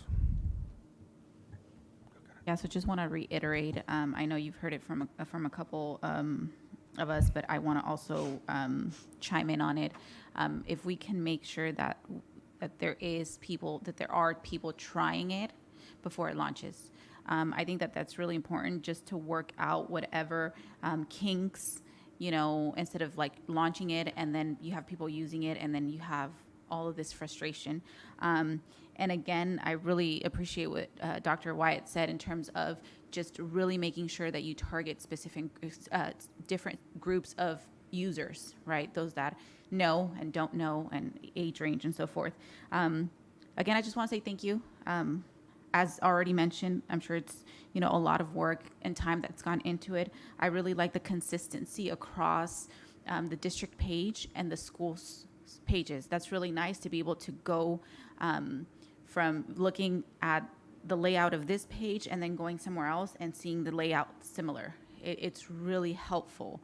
And so, and again, I'm sure that those sites are going to appreciate the fact that they're able to upload, change things on there, because if they're not able to, we live in an era where everything's technology, and we want to make sure that they're keeping it up to date as much as possible. And if it's not easy for them to do, they're not going to, and they're going to neglect it. And then, it's a really powerful tool to be able to reach the community out there. So I really like that as well. And again, change is always hard, right? But the more you use it, it's one of those things that the more you use, the more you'll become familiar with, and hopefully, it doesn't create such a big havoc out there. But definitely try it, test it with different people, make sure that you get that feedback. Thank you. All righty. Thank you, Ms. Ceballos. Dr. Flores? This question is for Mr. Tillman. If they have a lot of embedded links, will our families who don't have fast Wi-Fi be able to access, or because they probably don't have upgraded computers, so will they be able to access our website because it's now... It won't slow it down? No, it won't slow it down? No. Okay, so... The type of things that slow sites down will be like video. Video? Yeah. Okay. Okay, so it won't, they'll have equal access even though they have old computers? Yeah, I'm assuming this is what, WordPress or something like that? Is it using WordPress? No, it's not using WordPress. I do not know the specifics, the technical specifics about it. Okay. Yeah, but I know that, I know based on any kind of device, the load times are simultaneous. Yeah. That's the other thing. I'm assuming, I didn't even ask the question, I'm assuming that it's going to be tested on Androids and iPads and iPhones so that it works on mobile devices too, right? Yes, that's correct, Mr. Tillman. It's been tested on all devices and it's all responsive. And our parents' devices as well? Yes. Yeah, okay. So my next question, or not a question, it's support of what Mr. Tillman said. I think because they're used to using the icons in our old website, it's real important to make sure we use them again, because otherwise, because our brains seek patterns, they're used to that pattern. And I think Ms. Cevallos also said that. I concur with them. And, you know, I mean, you'll get feedback, right? You're still going to go through getting feedback. And then also what Mr. Tillman said, don't rush it. Make sure that it's solid, make sure that it's workable. You've worked out all the kinks. I know you still won't work out them all out once we launch it and so forth, but just, you know, and I know you're in I know you set how did you set the deadline? You just set a deadline? Yes. Oh, yeah, we just okay. said- Well, you also have to be very reasonable, right, in terms of you may have to extend the deadline. Okay. Make sure that, I mean, and we want you to do great, you know, and we want it to be the best, so. Part of the reason for the deadline that we set has to do with the expiration of our existing platform's contract. So we'll just have to extend that contract if we're going to Right, for a few months. push that, yeah. Okay, all right, thank you so much. That's a great point. That's the thing to do. So you don't have a deadline. Thank you, Dr. Flores. And then, actually, I was going to comment on what Dr. Flores and Mr. Tillman said. Yeah, don't rush it, right? We don't need to rush it. Let's finish it when it's ready. Take your time and do it right. Yeah, I agree. Don't pigeonhole yourself. The worst thing you have is a deadline. You're getting nervous because you can't meet that deadline and have it hopefully just the way we want it, right? I know that's a tall ask, but I'm going to ask for another tall ask. But the chat bot that you talked about, I mentioned it quite frequently because when I got to go to DC, I saw amazing things. And one of them was the AI feature. So if that chat bot could be part of our AI feature, that would be absolutely amazing. But maybe also can that AI adapt? Like if it's a question for a student, maybe a student responds. Or, you know, maybe a question for staff that somebody of our teacher could respond. I don't know. I'm just wondering. I don't know what's possible and what's not.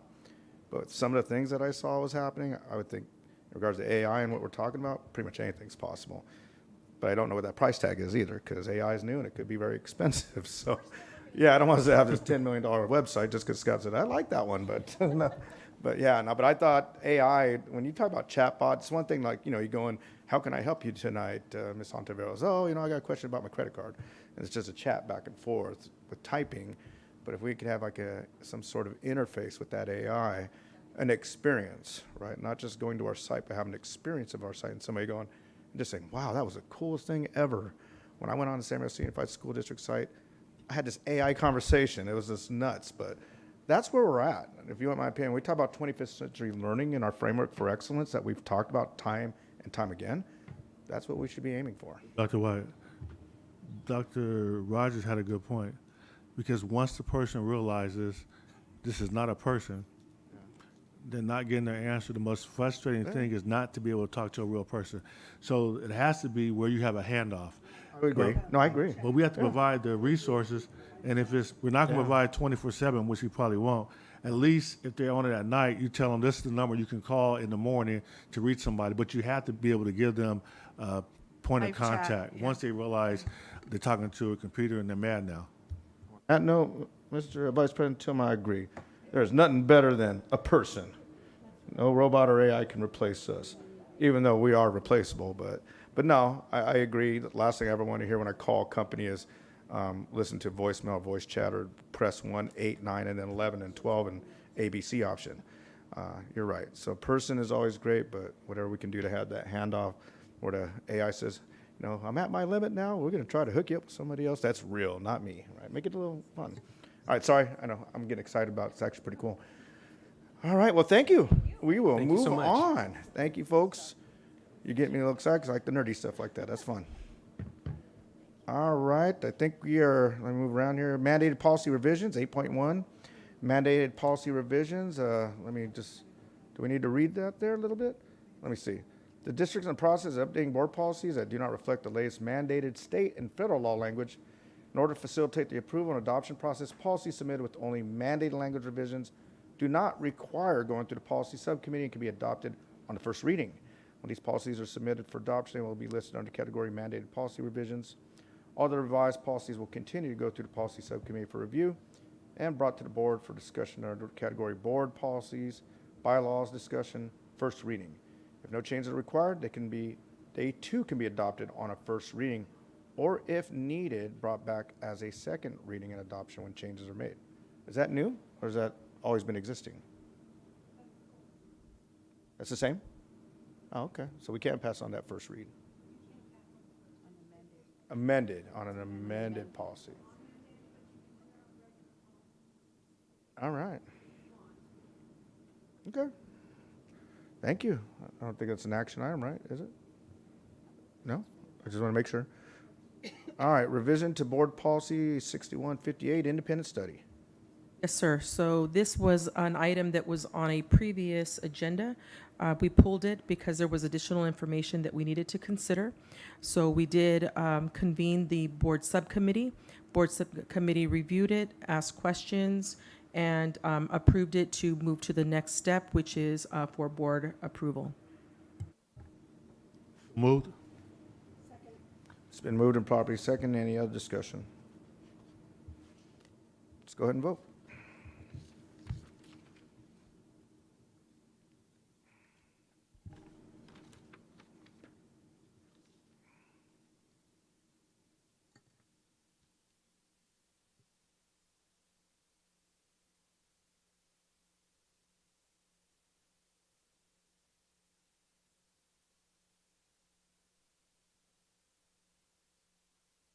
All right, motion carries. Let's continue to move forward. 9.0, reports, comments. 9.1, board members. And let's see who we'll be starting with. Vice President Tillman. Then we'll move to the left and come back around. Mr. Tillman. I don't have any comment, Mr. President. Outstanding. Great comments. Ms. Ceballos. Just really quickly, I want to thank everybody for tonight. It's been nice and smooth, so I appreciate that. I also want to commend, there's been a couple times here where, parents come up and, share their concerns, and there's a staff, I don't know tonight if that staff was like part, just working, or if they were just here for the meeting or what have you, but it was something that they could help with. So I really appreciate, again, making that quick connection, taking care of the situation right there and then. There's another concern about, one of the parents talking about issues with reimbursement of her mileage or something like that. I saw Dr. Rodriguez over here typing her little heart away. I believe that she was sending emails to, address that right away. So again, it's that type of timeliness that I really, really do appreciate. Staff's response to, last board meeting that we were here. I also talked about the concern about the jungle over there by Arroyo Valley, immediately. Again, Dr. Rodriguez and Mr. Vitier moved really quickly to make sure that they contacted the city. And, there's been some cleanup. There's still a little bit more that needs to happen, in my opinion, some more tree trimmings, but I understand that it's private property. So who knows, I may need to pay a visit to city council about that, because it was really important to me. Like I said, I walked over and it was just, but anyway, I really do appreciate and thank, again, in the spirit of Dr. Flores' motivational speech today, just really want to take the time to commend all of you on the promptness, and, those things don't go unnoticed. So thank you. Also, the young man that was here about the cars, how Mr. Precy, again, was very active on that. So just wanted to kind of point that out and just say thank you. Thank you, Ms. Ceballos. We'll move over to Dr. Daddy Flores. Oh, I'm Dr. Daddy Rogers. Boy, I'm sorry. I married the two of them all without you guys noticing it, so they're both doctors, and why not? All right, Dr. Daddy Rogers. Combine it together, okay. All right, I want to start off first and say I want to commend the board for the AB 2774. That was huge. That's important, and we will be a part of the process. A few people have texted me already, so we thank the board, we thank the staff, we thank for the support, because we don't get those opportunities all the time. But we've always, like it was said earlier, we've been on the forefront of those type of things. But I understand it was busy. I also want to commend one of our staffs, Amy. I want to say it right, Brinkerhuff. I got invited. I had no idea what it was to an event that was taking place. It's called Helping One Woman, and it's been going on for quite some time. And what happens if a woman is facing a challenge? This particular person they were celebrating that night had her home burnt down, and they came together. They do a event for them, and everything from the event goes to that person. And I got a chance to meet that particular lady that had that loss, and it was just such a great thing to know that our staff is participating in things like that. And my understanding is she's been doing it for years and gone unnoticed. So it's called Helping One Woman, and I told her I was definitely going to shout that out.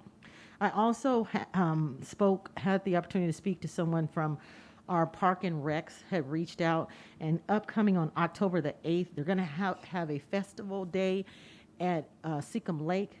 And they want, and this staff may be able to help with this, but they would like to give volunteer opportunities to our staff. So I don't know who they need to reach out to, but I want to find that out. Ginger, you're looking at me, so it's usually you. But they're really excited about it. They've done some work over there, and they're trying to bring families back out again. So they're going to have a big day. So I said I would share that. Then I also got a chance to speak to some of our staff, and I said I would bring this up. So I'm going to go through the list of the things that I captured. They shared with me that our hiring seems to be a little bit slow. But then when I thought about that the other day, when I talked about that compared to what happened tonight, I commend, Dr. Funches and what he's doing. I think things are slow because just where we are, what's going on and what's happening. But I hope that they are happy to see that we are doing those things and to continue to share, where we're missing. We definitely want to do that. I'm sitting here and Ms. Rosales Medina and others are freezing, right? So, but my next comment is they were concerned. I guess we had some air conditioning challenges, and hopefully facilities has looked at that as well. But I'm ashamed to say it because here I'm saying I'm cold, but that was a concern. They also wanted to know about busing and when we're going to talk about late start again. I know that's going to be coming up sooner than we think. So if we can please let us know, what that task force is. Also, the inter-district, I've spoken on this before, but apparently our inter-district, verbiage needs to change so that people understand that it's not a choice like you can choose and then it's going to happen. And I brought that up before, but we really need to look into that. There also was a concern that we have staff, obviously, that have students in our district, and some schools will allow them to drop off early and then others maybe not. So I would think that we need to get that kind of consistent, because if they can't leave their kids and they're late to work, and they voiced that was a concern. So I had not heard that. Obviously, the master schedule, again, was another challenge, but it's the sign of the times, but it not, because I know my 8 years, this has continuously happened where there's an overload or an underload, and, however we can help as a board to resolve that as well. I was at another meeting and Christina Marquez left, but in addition to our gardens, the comment came up about the monarch butterfly, and there's something that you can plant within your garden so it'll attract those. So this is just food for thought to add to our plan as what we're doing with our gardens. Also, let's see, another big thing was mental health. It was brought to my attention, and this is another one of those dream big of our staff, is that perhaps if we can have some additional PE teachers in the elementary level. And the reason for it is that apparently their planning time, which I've heard this before as well, they're challenged with their planning time. And I like the concept of PE because that mental health also connects. So if students can go back out, however you work that out, because I have no idea how you adjust those schedules, but it's a concern. And when I thought about it, I mean, they need to mental wellness, and so does the student, to be able to do what they need to do versus having all that on their head and mind, and they can't plan, they can't get the grading done. They want to do that. And then lastly, it was the PE, the full day kinder classes. Full day kinder classes, I guess, used to have support, but now they're in, full day again, mental wellness and being able to navigate, and there's no aides to support there. They even mentioned we used to have interns at one point in time. So hopefully we can take a look at that and just know that everything that they were talking about, it just kept reminding me of mental wellness and help and support. And then lastly, I won't go into the mindset of trying to campaign from sitting here, but I will say this, everyone knows that I love education, opportunity to expand and still continue to lift up and be a representative for San Bernardino, City Unified and wide, is my desire when it comes to education, because I really love my city and the communities, and I love being able to support our families and our kids. So those are dispel some of the concerns that are out there. Thank you. Yeah, I just wanted. Thank you, Dr. Dowdy Rogers. Sorry, I was looking down. Miss Abigail Rosas Medina. Yeah, no worries. And Mine it was- is a tad cold, and it was even in the closed session room where I wish I needed bring in a sweater. But I do want to kind of bring back a subject that I had initially brought, I think it was maybe about 4 years ago, and it was regarding facilities contracts and trying to make sure that within, if there was a possibility, I think back then, and I forgot, John Poikert was, Poikert, yeah, he was in charge of M&O and the whole department, and so I really want to revisit the idea of these entities looking at hiring local and maybe having a percentage of them as part of the submission is that they do hire within our communities here and give opportunities for our residents here. So that was a question I asked many years ago, and I really want to see maybe things have changed to where we can do that. All right, thank you. Thank you, Ms. Rosas Medina. On to Dr. Barbara Flores. I'm going to take some of her time. First of all, I would like to thank Mrs. Applegate for her work in leading us this month, and also the cabinet. I want to thank you especially because the Friday update was very thorough, and I know it took you guys a lot of time to do that, and greatly appreciate it. And everything's organized and moving smoothly, and I just want to thank you.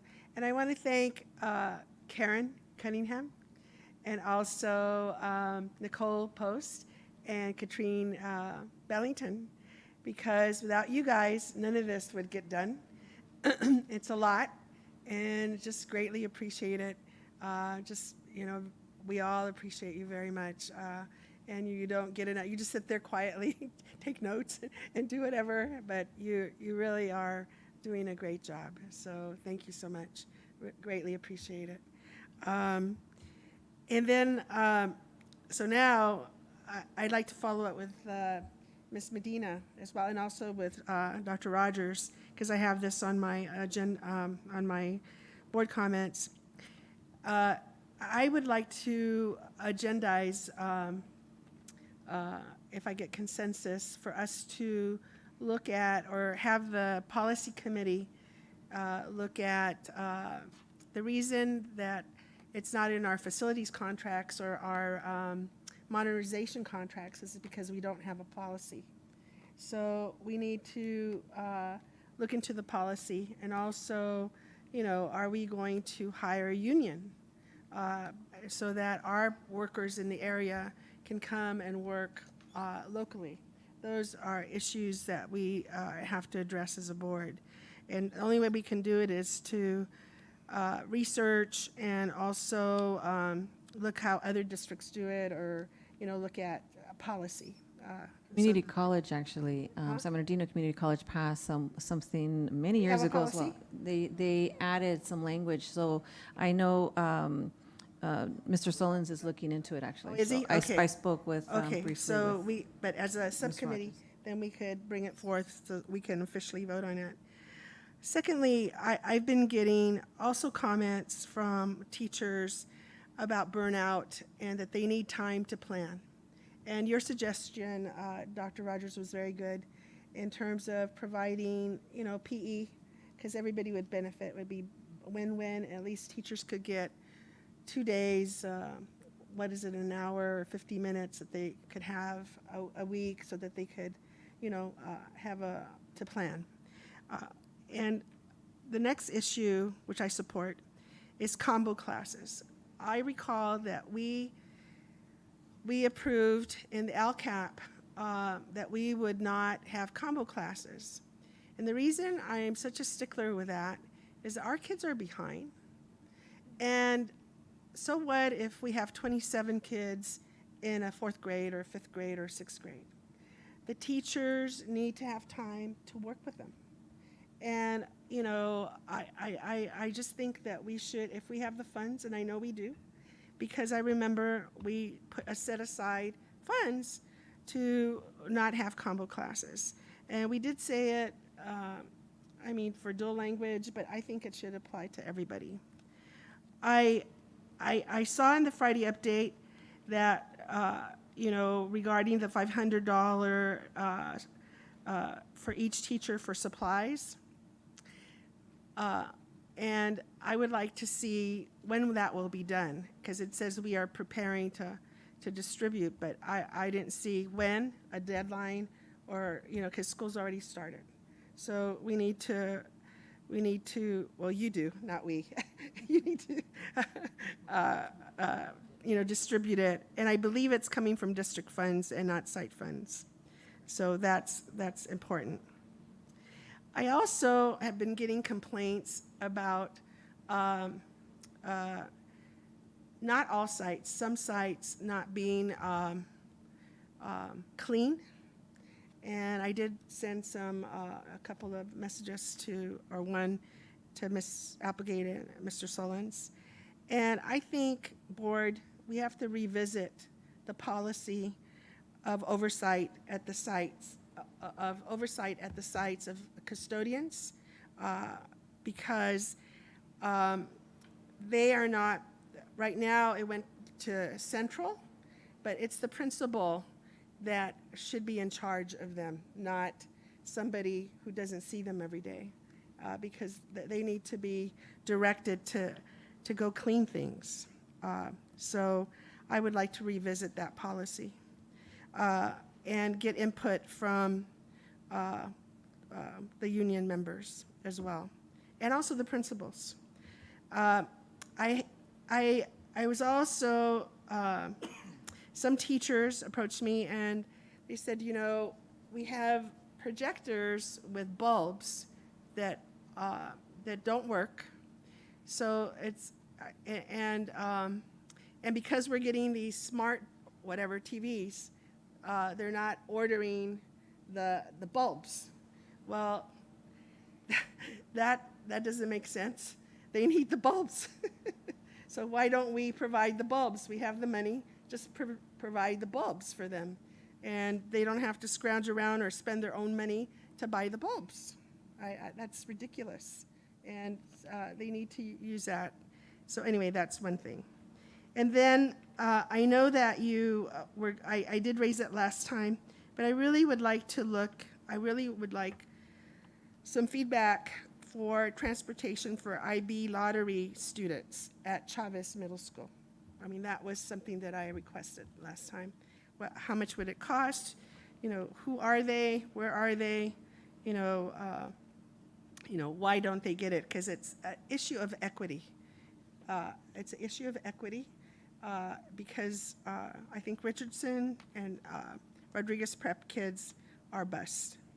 Then lastly, I concur with Dr. Rogers.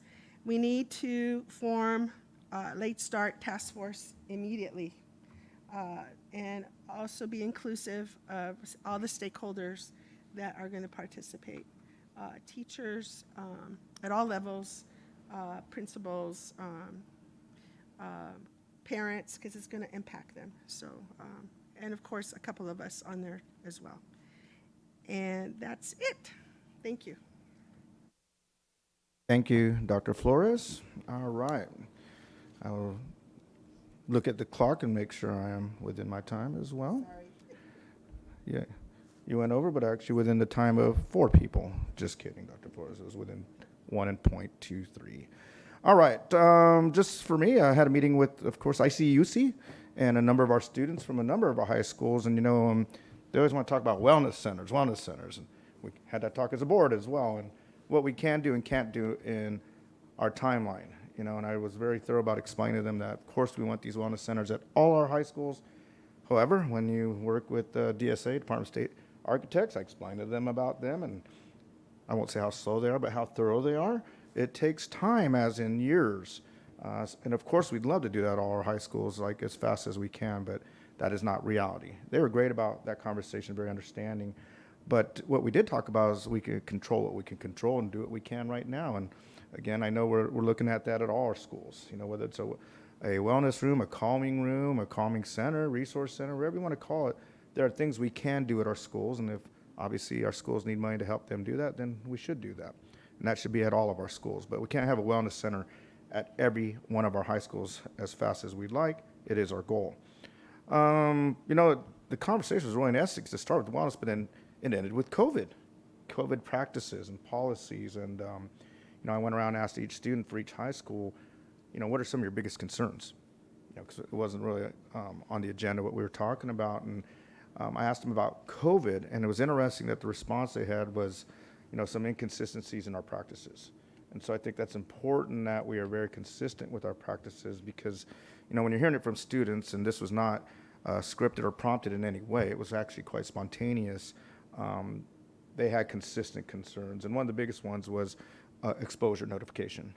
Like if they were exposed to a person that may have had COVID and not hearing in a timely manner. So I want to make sure that, we are doing that. That's important that they know. I know there may have been some changes on exposure notifications, but let's find out what that was and ensure we're doing that consistently. I know I get them at work almost daily, but that's how it's supposed to be.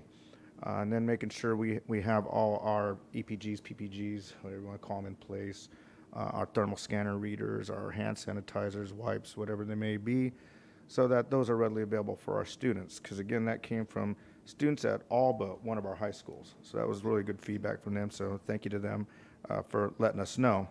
Just like to have a student board member update on our process and how we are going to select student board members. Also met with a number of our family engagement staff, and I just want to say thank you for their motivation and strong desire to support all of our schools and our families at all of our schools. I think it's important that we emphasize that, all schools, not just some, and I know that's what they're ready to do. Board member picks, I know we have asked, for those who are super excited about whether we're on our new webpage or not, we need to have that little section and get our new pictures up there. Some of you may want new pictures, some of you may not, depending on how COVID has had an impact on you these last couple of years. I know for me, it might not look as good. That is for sure. But at least I'll have an honest picture up there. Smart TVs for our students and staff. Heard some comments about that this evening. And, I will just say this. There should be one in every classroom at every school. And if there weren't any, great. And if there were those old school projectors with the bulbs, there are smart boards per se. I'm glad that we're modernizing and updating on our technology because it's long overdue. I've actually talked with folks, our teachers and our collective bargaining units as well as our students, and they're excited about it, and they actually want it. That is a tall task. I heard the dollar amount. I couldn't believe when I heard the dollar amount what it was. So I know that's not going to happen quickly because just to put in that many TVs, Mr. Sullivan, you might be able to give us a number of how many smart TVs that is, but that's a lot of TVs. But again, it goes back to what I was talking about in regards to 25th, not 21st, you talked about 21st just a little bit ago, 21st century learning and really striving to give our kids and our staff the best and most current technology available for learning so they could be competitive in the global market. I think that's huge as well. Let me see. There was another update I wanted to give, and I do apologize, I'm not going to give it today. because there is some more information to be reviewed. I will just say this in regards to our CAPS contract review report. We should have fairness for our review for all vendors. All vendors, and when I say all vendors, not 6 vendors, which, you know, was a minimal scope of review. And I know we had to start somewhere, but when we look at all vendors, we need to look at the big picture and everyone. And that did kind of come up again tonight, but I want to make sure that's what we talk about is the scope of looking at all vendors. And that is my comments for tonight. Vice President Tillman. Yeah, President White, I just want to make sure that we know that board members have said a lot tonight and said what they would like to see happen, but there's a process for that, right? Because Yes, sir. a lot of those things that were talked about cost a whole bunch of money. We'd have to have it agendized to move forward on some of the items that were mentioned. So just because somebody said that we're going to eliminate all combo classes doesn't mean it's going to happen tomorrow. It would come back to the board, be agendized, and we have the discussion on what the costs are, as we had in the past. But I agree, you know, anything is possible, but we have to come back to the board as an item, and then we would give direction. Yes, sir. And, you know, I think we're getting a lot better at that, Vice President Tillman, about asking for consensus and really working together on our concerns. And sometimes there are individual concerns that are brought up, and we need to get consensus from the board and move forward on them. I just use that I just use that as an example, because we brought up a whole bunch of items tonight. There may be some items Some of the that if we stuff didn't ask for consensus, and we some may of the have stuff to. we brought up are items that have to be negotiated also. Yes. So that's a whole nother area. So I just want to make sure that we all are in agreement that just because we say what we want as individual board members doesn't mean that that's going to happen. You know, and great point, Vice President Tillman. That I think sometimes our board comments, we make comments, you know, this is what I'd like, but that doesn't mean it gets agendized. And if we need to ask for consensus, you know, let's remind That's each what I other wanted because to ask. we're We still new forgot to to this, ask right? for So if there were a consensus. couple items that were mentioned tonight that you are interested in having consensus, I think we can take the time to do that right now. And so, Dr. Daddy Rogers? Yes, on the PE, and I know it wasn't something that we can say yes to right now. So if that is a process that we can put on there because it would require hiring more PE. But that's a negotiated item. Right, and so that's what, I know that's something that falls into that category of conversation. So I'm putting it out there, but it's a negotiation piece. Dr. So Funches, yeah. Dr. Funches. And closed will pick that session, up. right? And then the other thing was a policy look at, and that's the policy committee.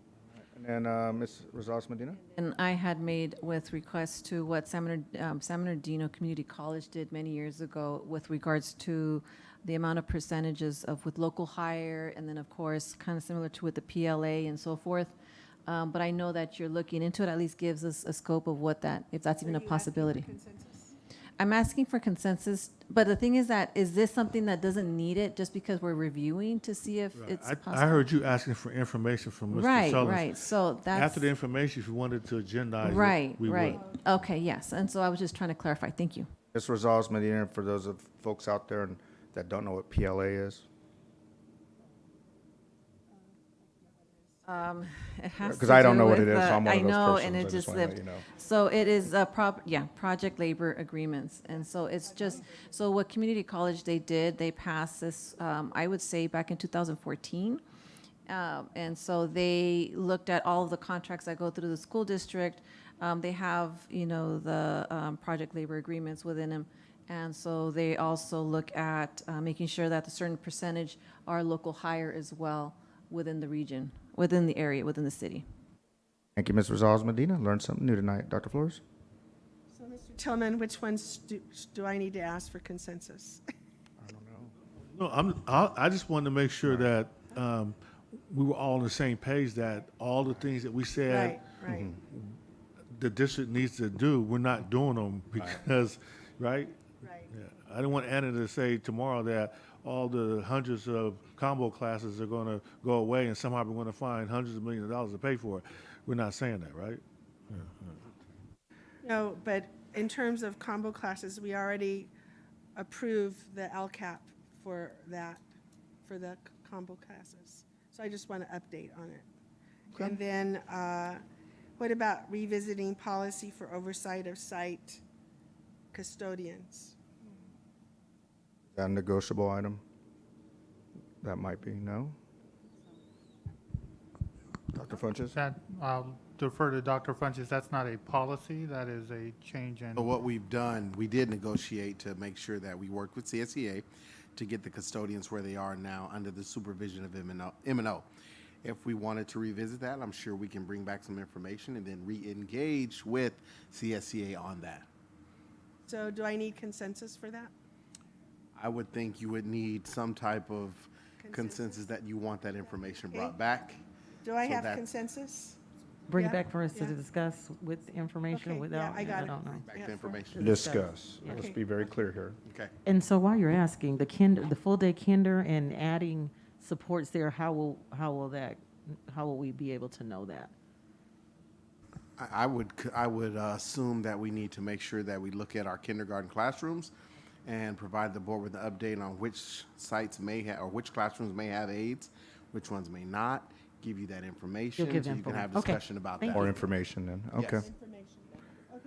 All right, folks, well, good, and thank you again for your comments, and, you know, sometimes I know we get a little bit off here, but it's important that we understand process and we work together, and I think we're getting a little bit better at that. So, and I will say this, it was very hot in closed session, so, you know, yes, the air is messed up, I had to take off my coat, and I am glad it's cold out here, so sorry, ladies, that might be my fault, no, I'm just kidding.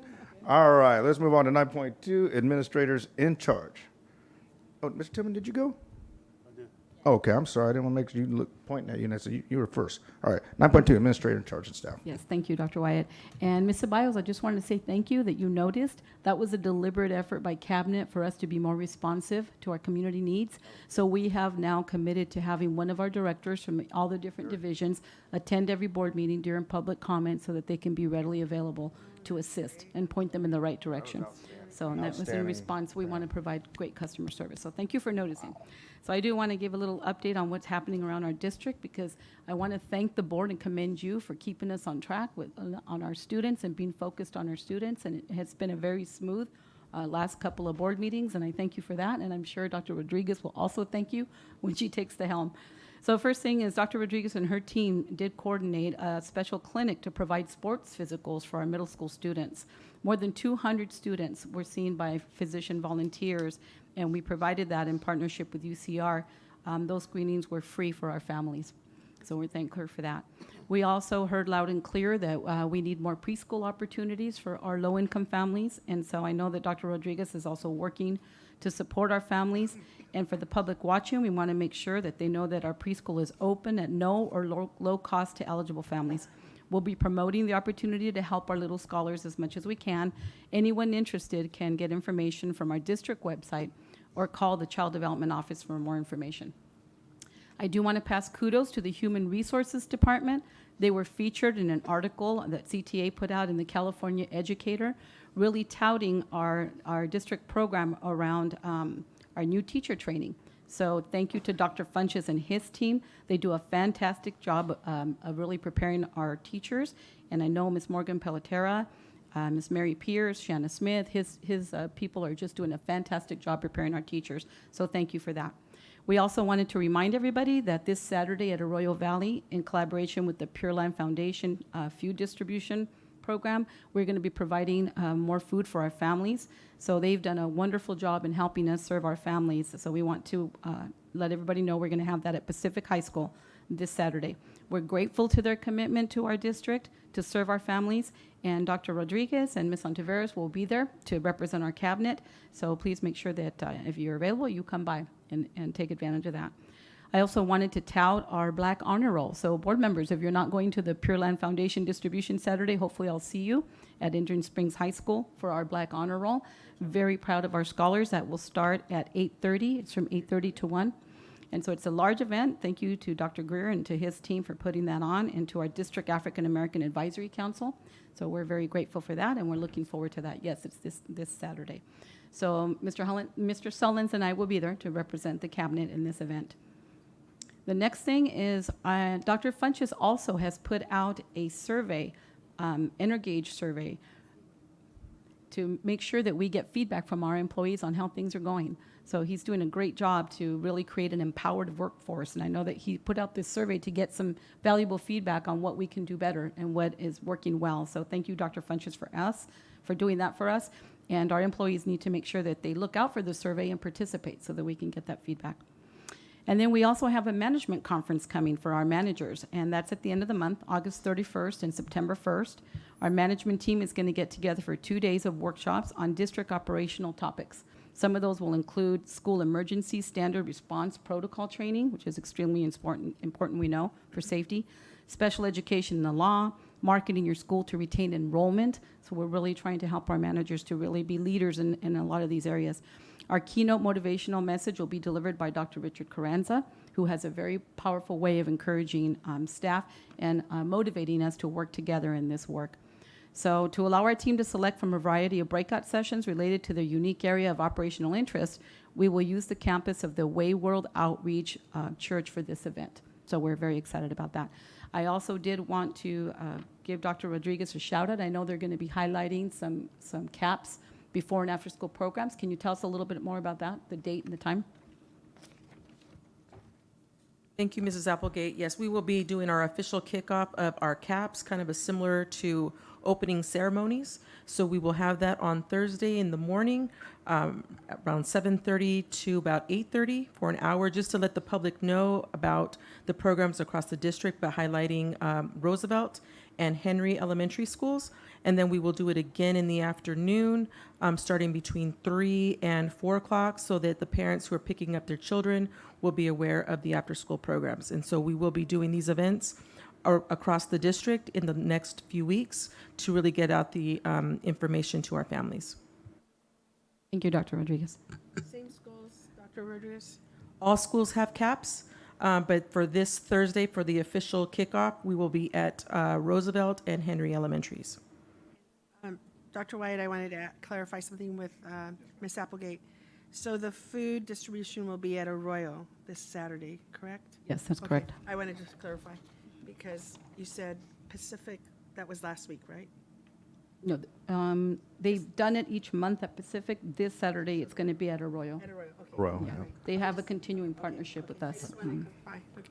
Thank you, Dr. Flores. Vice President Tillman. Yes, and I do want to give a big thanks to the assistant soups, and a special thank you to Dr. Rodriguez, because I got a lot of calls from parents trying to get their students in our after-school programs and our sunrise programs. And if they hadn't gotten in, I would have been here complaining, making one of my dramatic speeches. So it's only fair that I thank you. I know it's not easy, and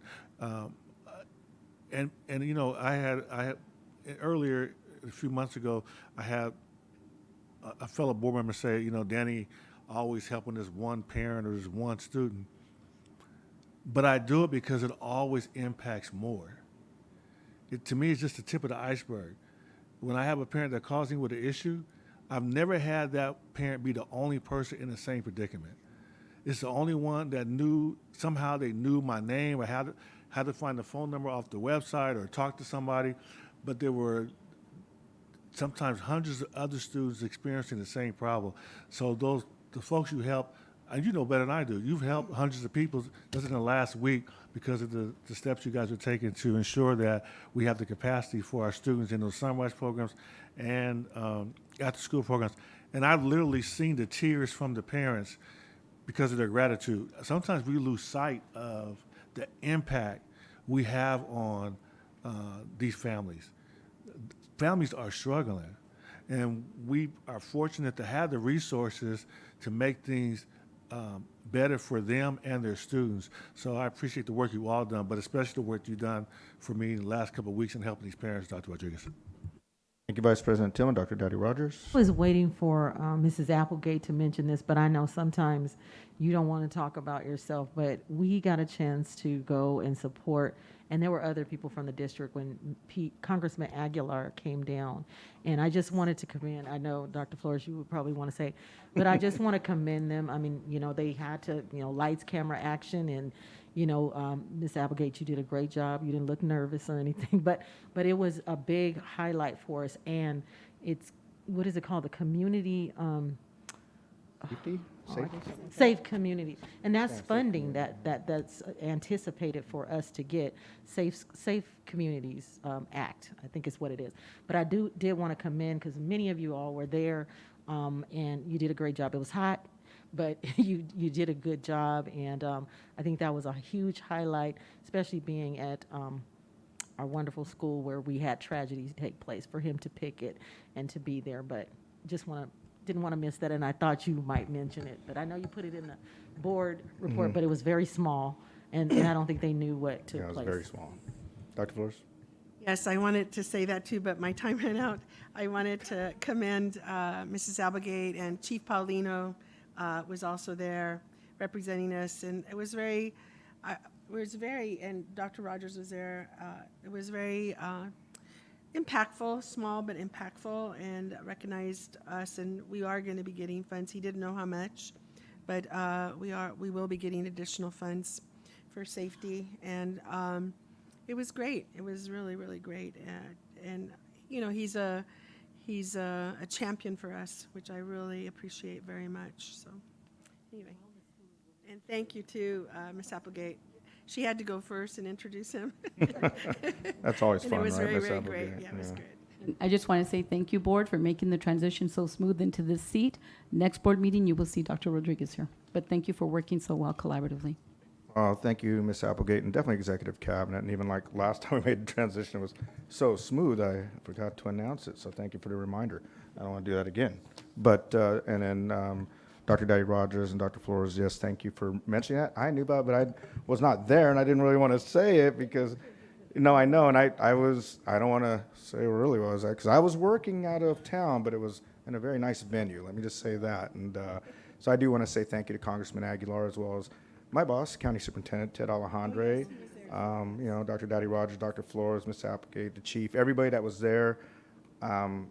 That one was a kind of a tough one for me as well, though. Even though I wasn't there, I kind of had to express, just it was because a very traumatic experience for our staff and a huge loss to our community and our staff. And, gosh, it opens up those wounds sometimes when we think about it. And so, thank you to everybody for bringing more resources to our county, to our district, and our area to combat school violence, because as we all know, it hits this city a lot. And so we'll take all the resources we get. So Congressman Aguilar, thank you.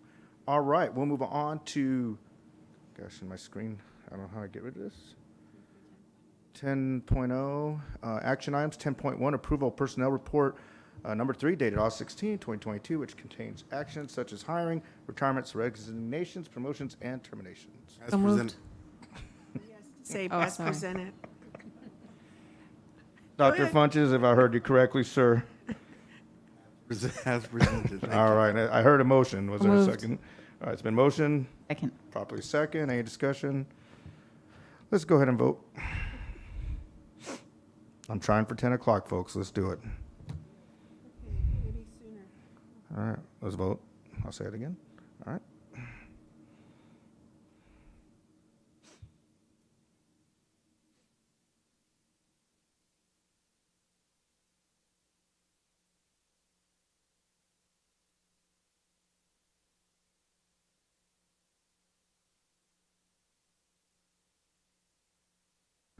Ms. Ceballos, oh, there you go, thank you.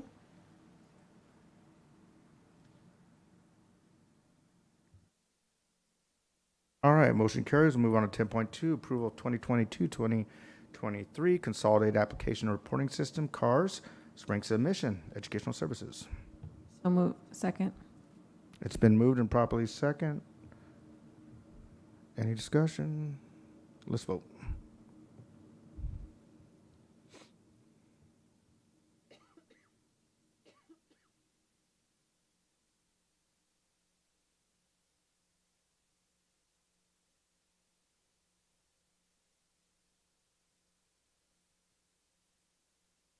Motion carries. Move on to 10.3, 45-day revision after adoption of governor's budget. So moved. Second. It's been moved and properly second. I don't know, who was that one there? Was that Ms. Rosales Medina? Very good. All right, any discussion? Let's vote.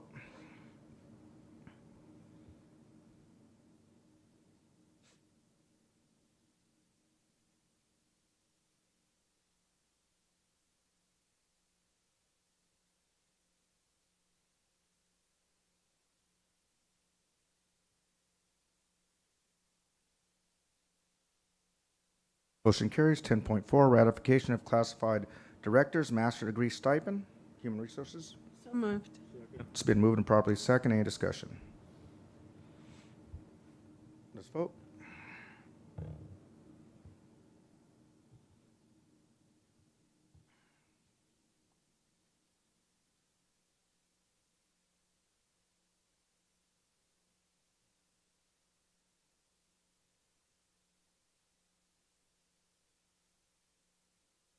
All right, motion carries. We'll move on to 11.0, consent items. 11.1, approval of consent items. So moved.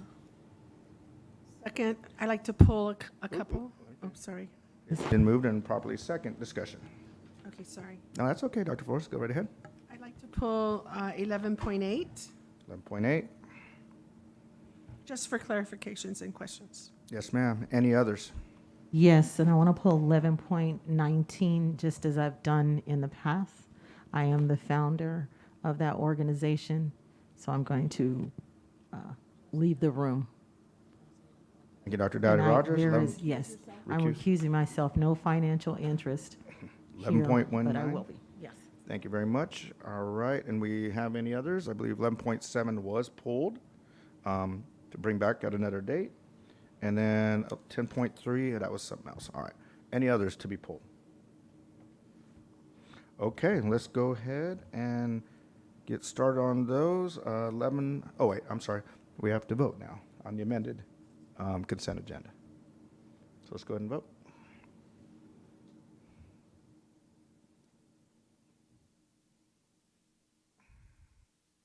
Can you clarify who motioned and seconded it again? We're voting on the items other than those pulled. Right, but who motioned? Who made the motion? First motion, right? Yeah. It was Dr. Flores and seconded by, I believe, Mr. Tillman. Or Ms. Ceballos? It was Mr. Tillman, yes. All right. Thank you. So we have the motion second. The items have been, the agenda's been amended, so let's go ahead and vote.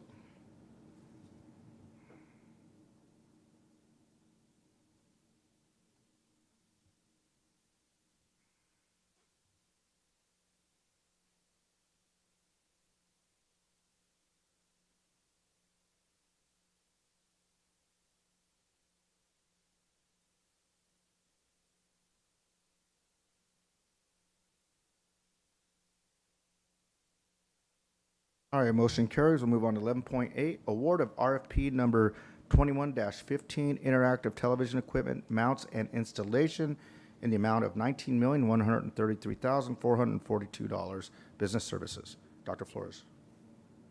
Yes, Ms. Applegate and Mr. Sullins, I have operational questions. Number one, are all classrooms going to be getting these televisions? Is that correct? It's correct, over 2,000 classrooms. Over 2,000 classrooms, okay. This is our standard technology package for all classrooms. And are these going to replace the projectors that don't have light bulbs? It will That's correct. replace all of them.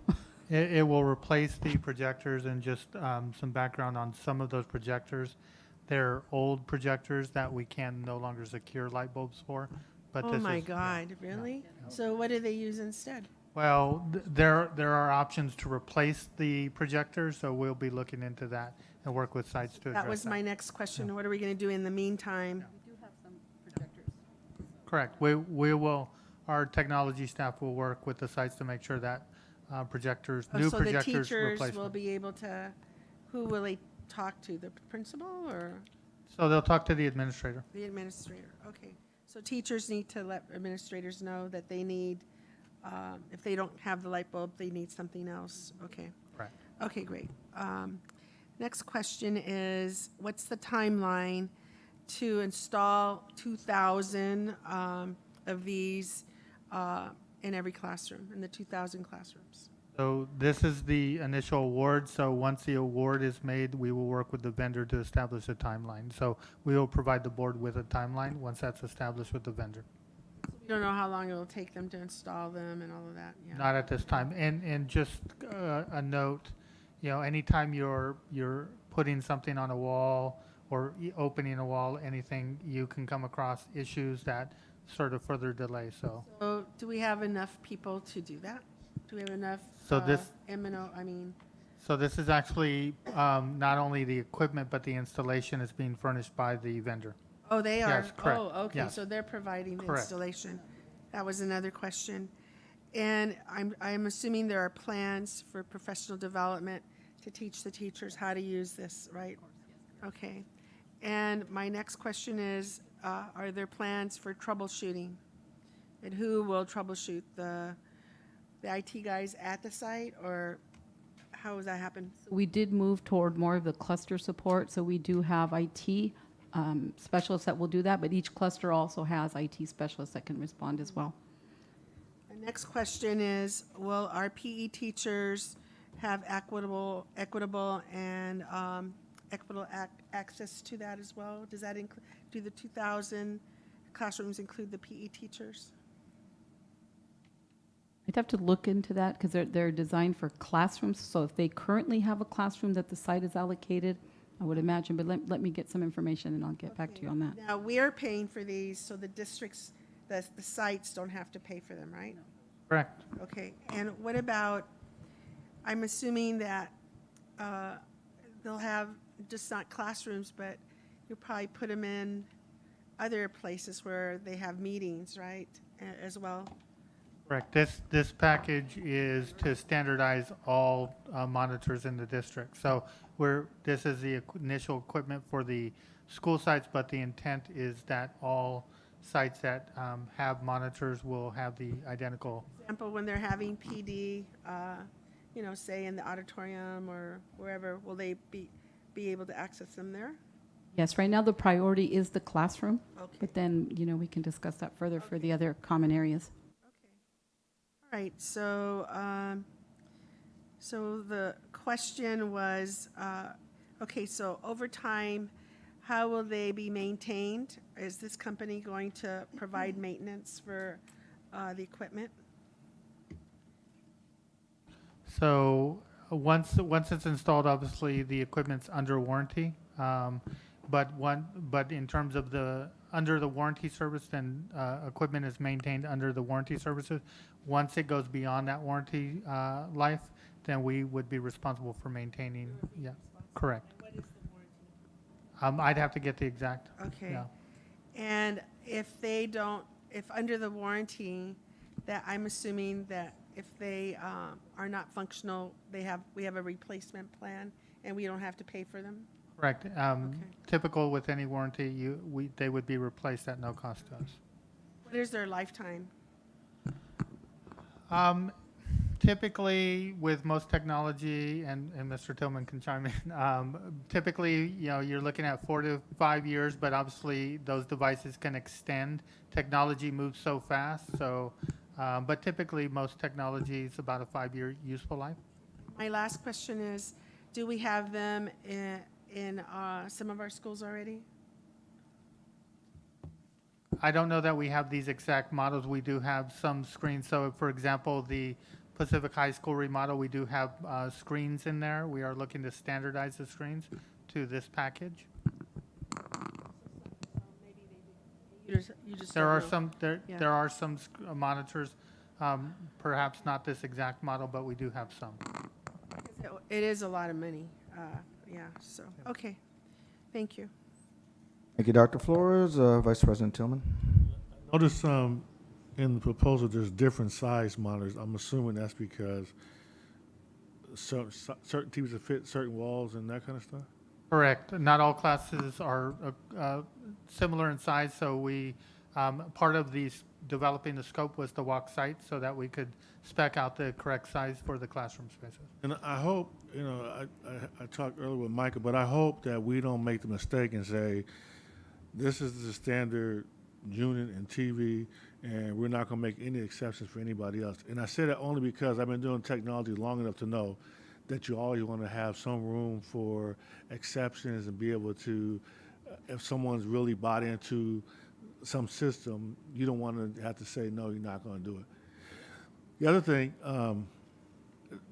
Dr. Flores, TVs don't really replace projectors. You could have a TV and a projector in the same room. And there are times that you might want to use a projector with a bigger screen, right? because these TVs aren't as big as that. But there are times when you'd rather turn the lights off and put the projector on. So there's, and I know we're not suggesting that these TVs are going to eliminate the need for projectors, right? And Ms. Aboke can correct me, because from an instructional standpoint, this is another tool, to provide education. So they're not replacing the projectors. So, When I say that, Dr. That's Flores, the goal. it becomes obvious. There are going to be some uses when Yeah, the teacher teacher's in the comfort, room, yeah. they'll know when they want to have it, just the TV. There'll be other times where they say we want to, use the projector. I'm just saying that it's not automatically replaced. I only say it because I have it in my conference rooms. I have TVs on all the walls, and I have a projector in the front.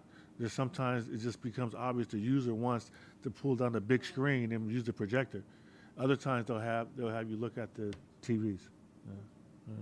and I would just add the power of technology. It is a 7-year warranty. I just got the text message. So. And then I agree with Mr. Sullins. I think the max should get out of this 5 years, but it depends. You never know what happens with technology. You might have something brand new in 3 years. You want to swap stuff out. And I'm hoping that we're not paying extra for a warranty. It's just included. And then because if you're going to pay money for a warranty, you're better off just buying extra TVs. Thank you very much. All righty. Any other questions or discussions? So moved. Second. It's been moved and properly seconded. Let's vote.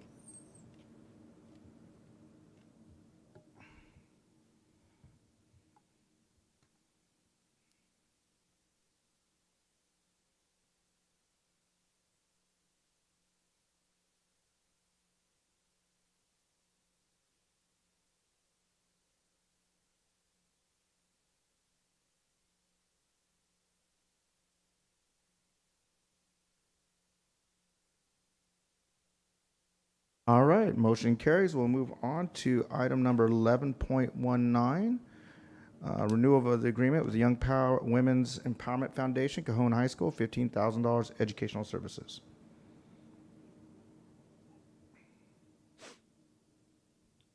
So moved. Second. It's been moved and properly second. Discussion? Mr. Vice President Tillman, you first? Yes? Yep. Have we had legal counsel look to ensure that everything is okay? Not that I'm aware of, no. I would suggest we do this as an abundance of caution.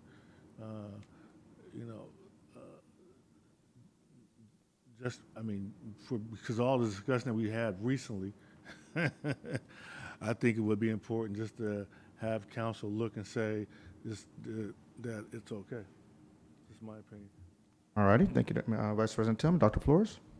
So, Mr. Tillman, can we, or in terms of Robert's rules, can we table this to get our, I will retract my second if Ms. Medina will retract her. No, yeah, and the thing is that since we've seen this happen before where people make, Let's get legal make- counsel to let us know. question, and I think it's better that way if they do come back or anybody else comes back, we already have the legal counsel saying that there is no conflict of interest. So I move that we table this item. And just for clarification, it's okay to have conflicts of interest. I know we're kind of shy because of some of the articles have been written, but the key is to make sure what we're talking about is legal and What okay I'm to be referring, done. yeah, and what I'm referring to is the legal ramifications right. of it, and yeah. Well, apparently, yeah, we need a ruling of whether it is a conflict of interest or not. No, it's not. That's why I was clear. It's not illegal to have a conflict of interest. We go out of the room all the time because of conflicts of interest. That's the way you handle them legally. Oh, that's what, right. This is just to say, is it legal for a board to fund a project that a board member is a principal of the nonprofit? That's the only question. Yeah. Glad you clarified that. Thank you.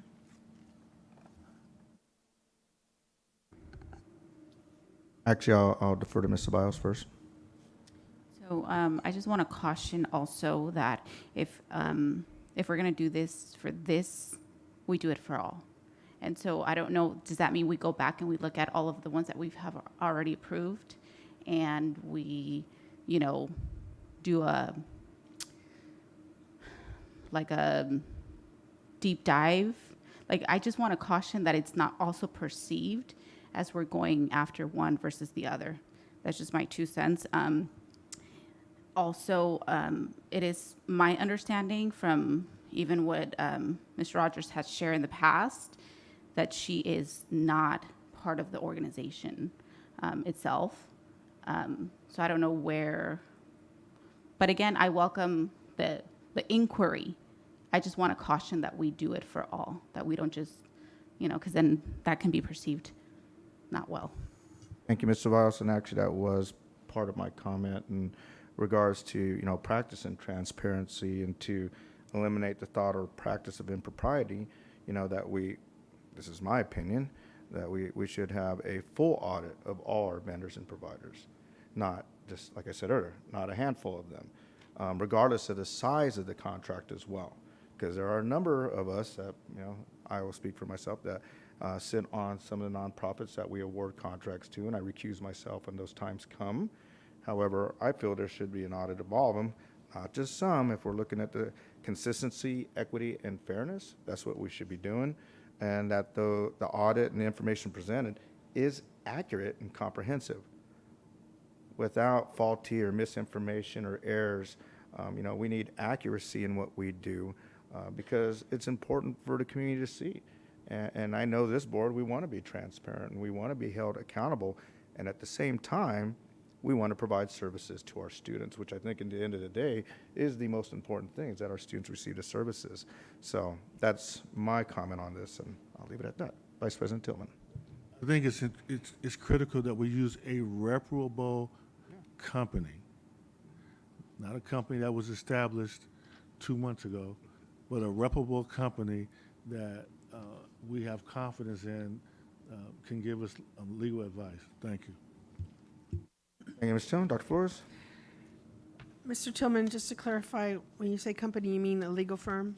Okay, all right. So a reputable legal firm to give us advice on this. Okay, thank you.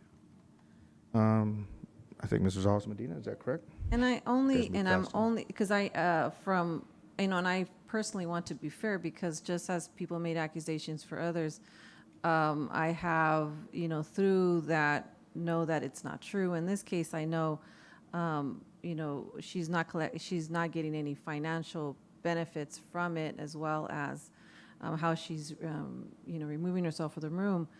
But we want to make sure that at least on any of these organizations, they have this, their consciousness, everything's cleared in the public's eye.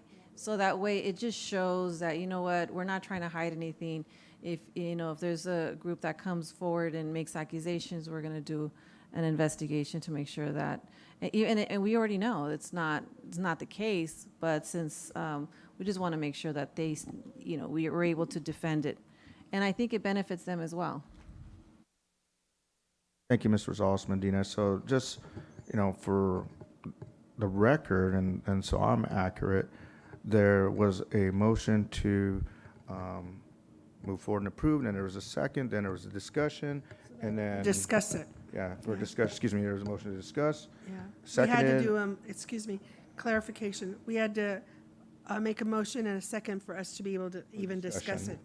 Okay, and was there a point of order of the change of the amended Yes, there motion was or a- retracted motion, I would say? Yes, there was a point of order to table the item so that we can get legal counsel to look at this. Could you repeat what you said, Mr. Tillman, so that legal counsel could Look at the circumstances and the contract and make sure that it's in good standing. Right.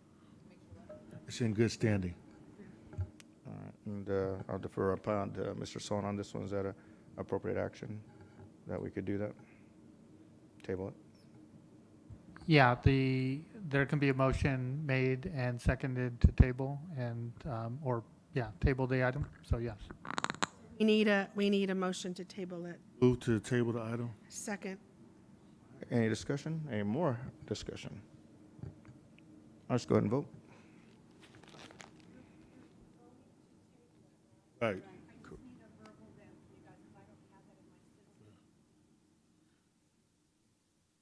What do you need, Ms. Cunningham? Verbalize it. Oh, I'm sorry. Well, then we need to start individually. We'll start with Ms. Ceballos. So can you just clarify for me what a yay and a nay would represent?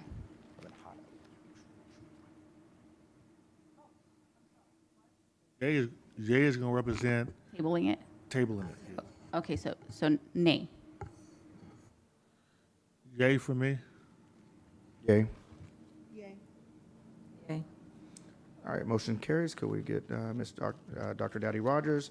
And we will move forward to 12.0, review of board requests. 12.1, staff will review items, updates requested. Thank you. Good evening again, and here are the items that I captured throughout the meeting. There were two public comments where there was clearly a request for us to follow up on them. One was specifically in the request for the mother who wanted to enroll her child in middle school, and I know that that may have been handled on the spot, but that was requested that we would share the outcome of that by Myra Ceballos, Dr. Flores, Mr. Tillman, and Dr. Wyatt all asked for that. Dr. Flores asked that we would follow up on Ms. Negretti's request about how technology was going to impact student outcomes in line with the ESSER fund requirements for the purchase of the interactive TVs. Then into the meeting, Mr. Danny Tillman, also Dr. Barbara Flores, and Ms. Abigail Rosales Medina during the website update asked that we would add more prominent Board of Education links to the homepage, similar to how they are on the current existing site. Also in the website review, Dr. Flores and Dr. Wyatt asked that we would consider an interactive element like a chat bot that hands off to a live person if necessary. Dr. Gwen Rogers suggested that we make the contact information easily accessible, especially the phone number, so that families and users could find that quickly. Dr. Wyatt and Ms. Ceballos and Dr. Rogers asked that we would also consider allowing a variety of stakeholders to test the site before we launch that. Mr. Tillman and Dr. Flores suggested that we consider pushing that launch date out to allow more time for development of the website. Dr. Rogers, sorry, I have to move up my scroll here.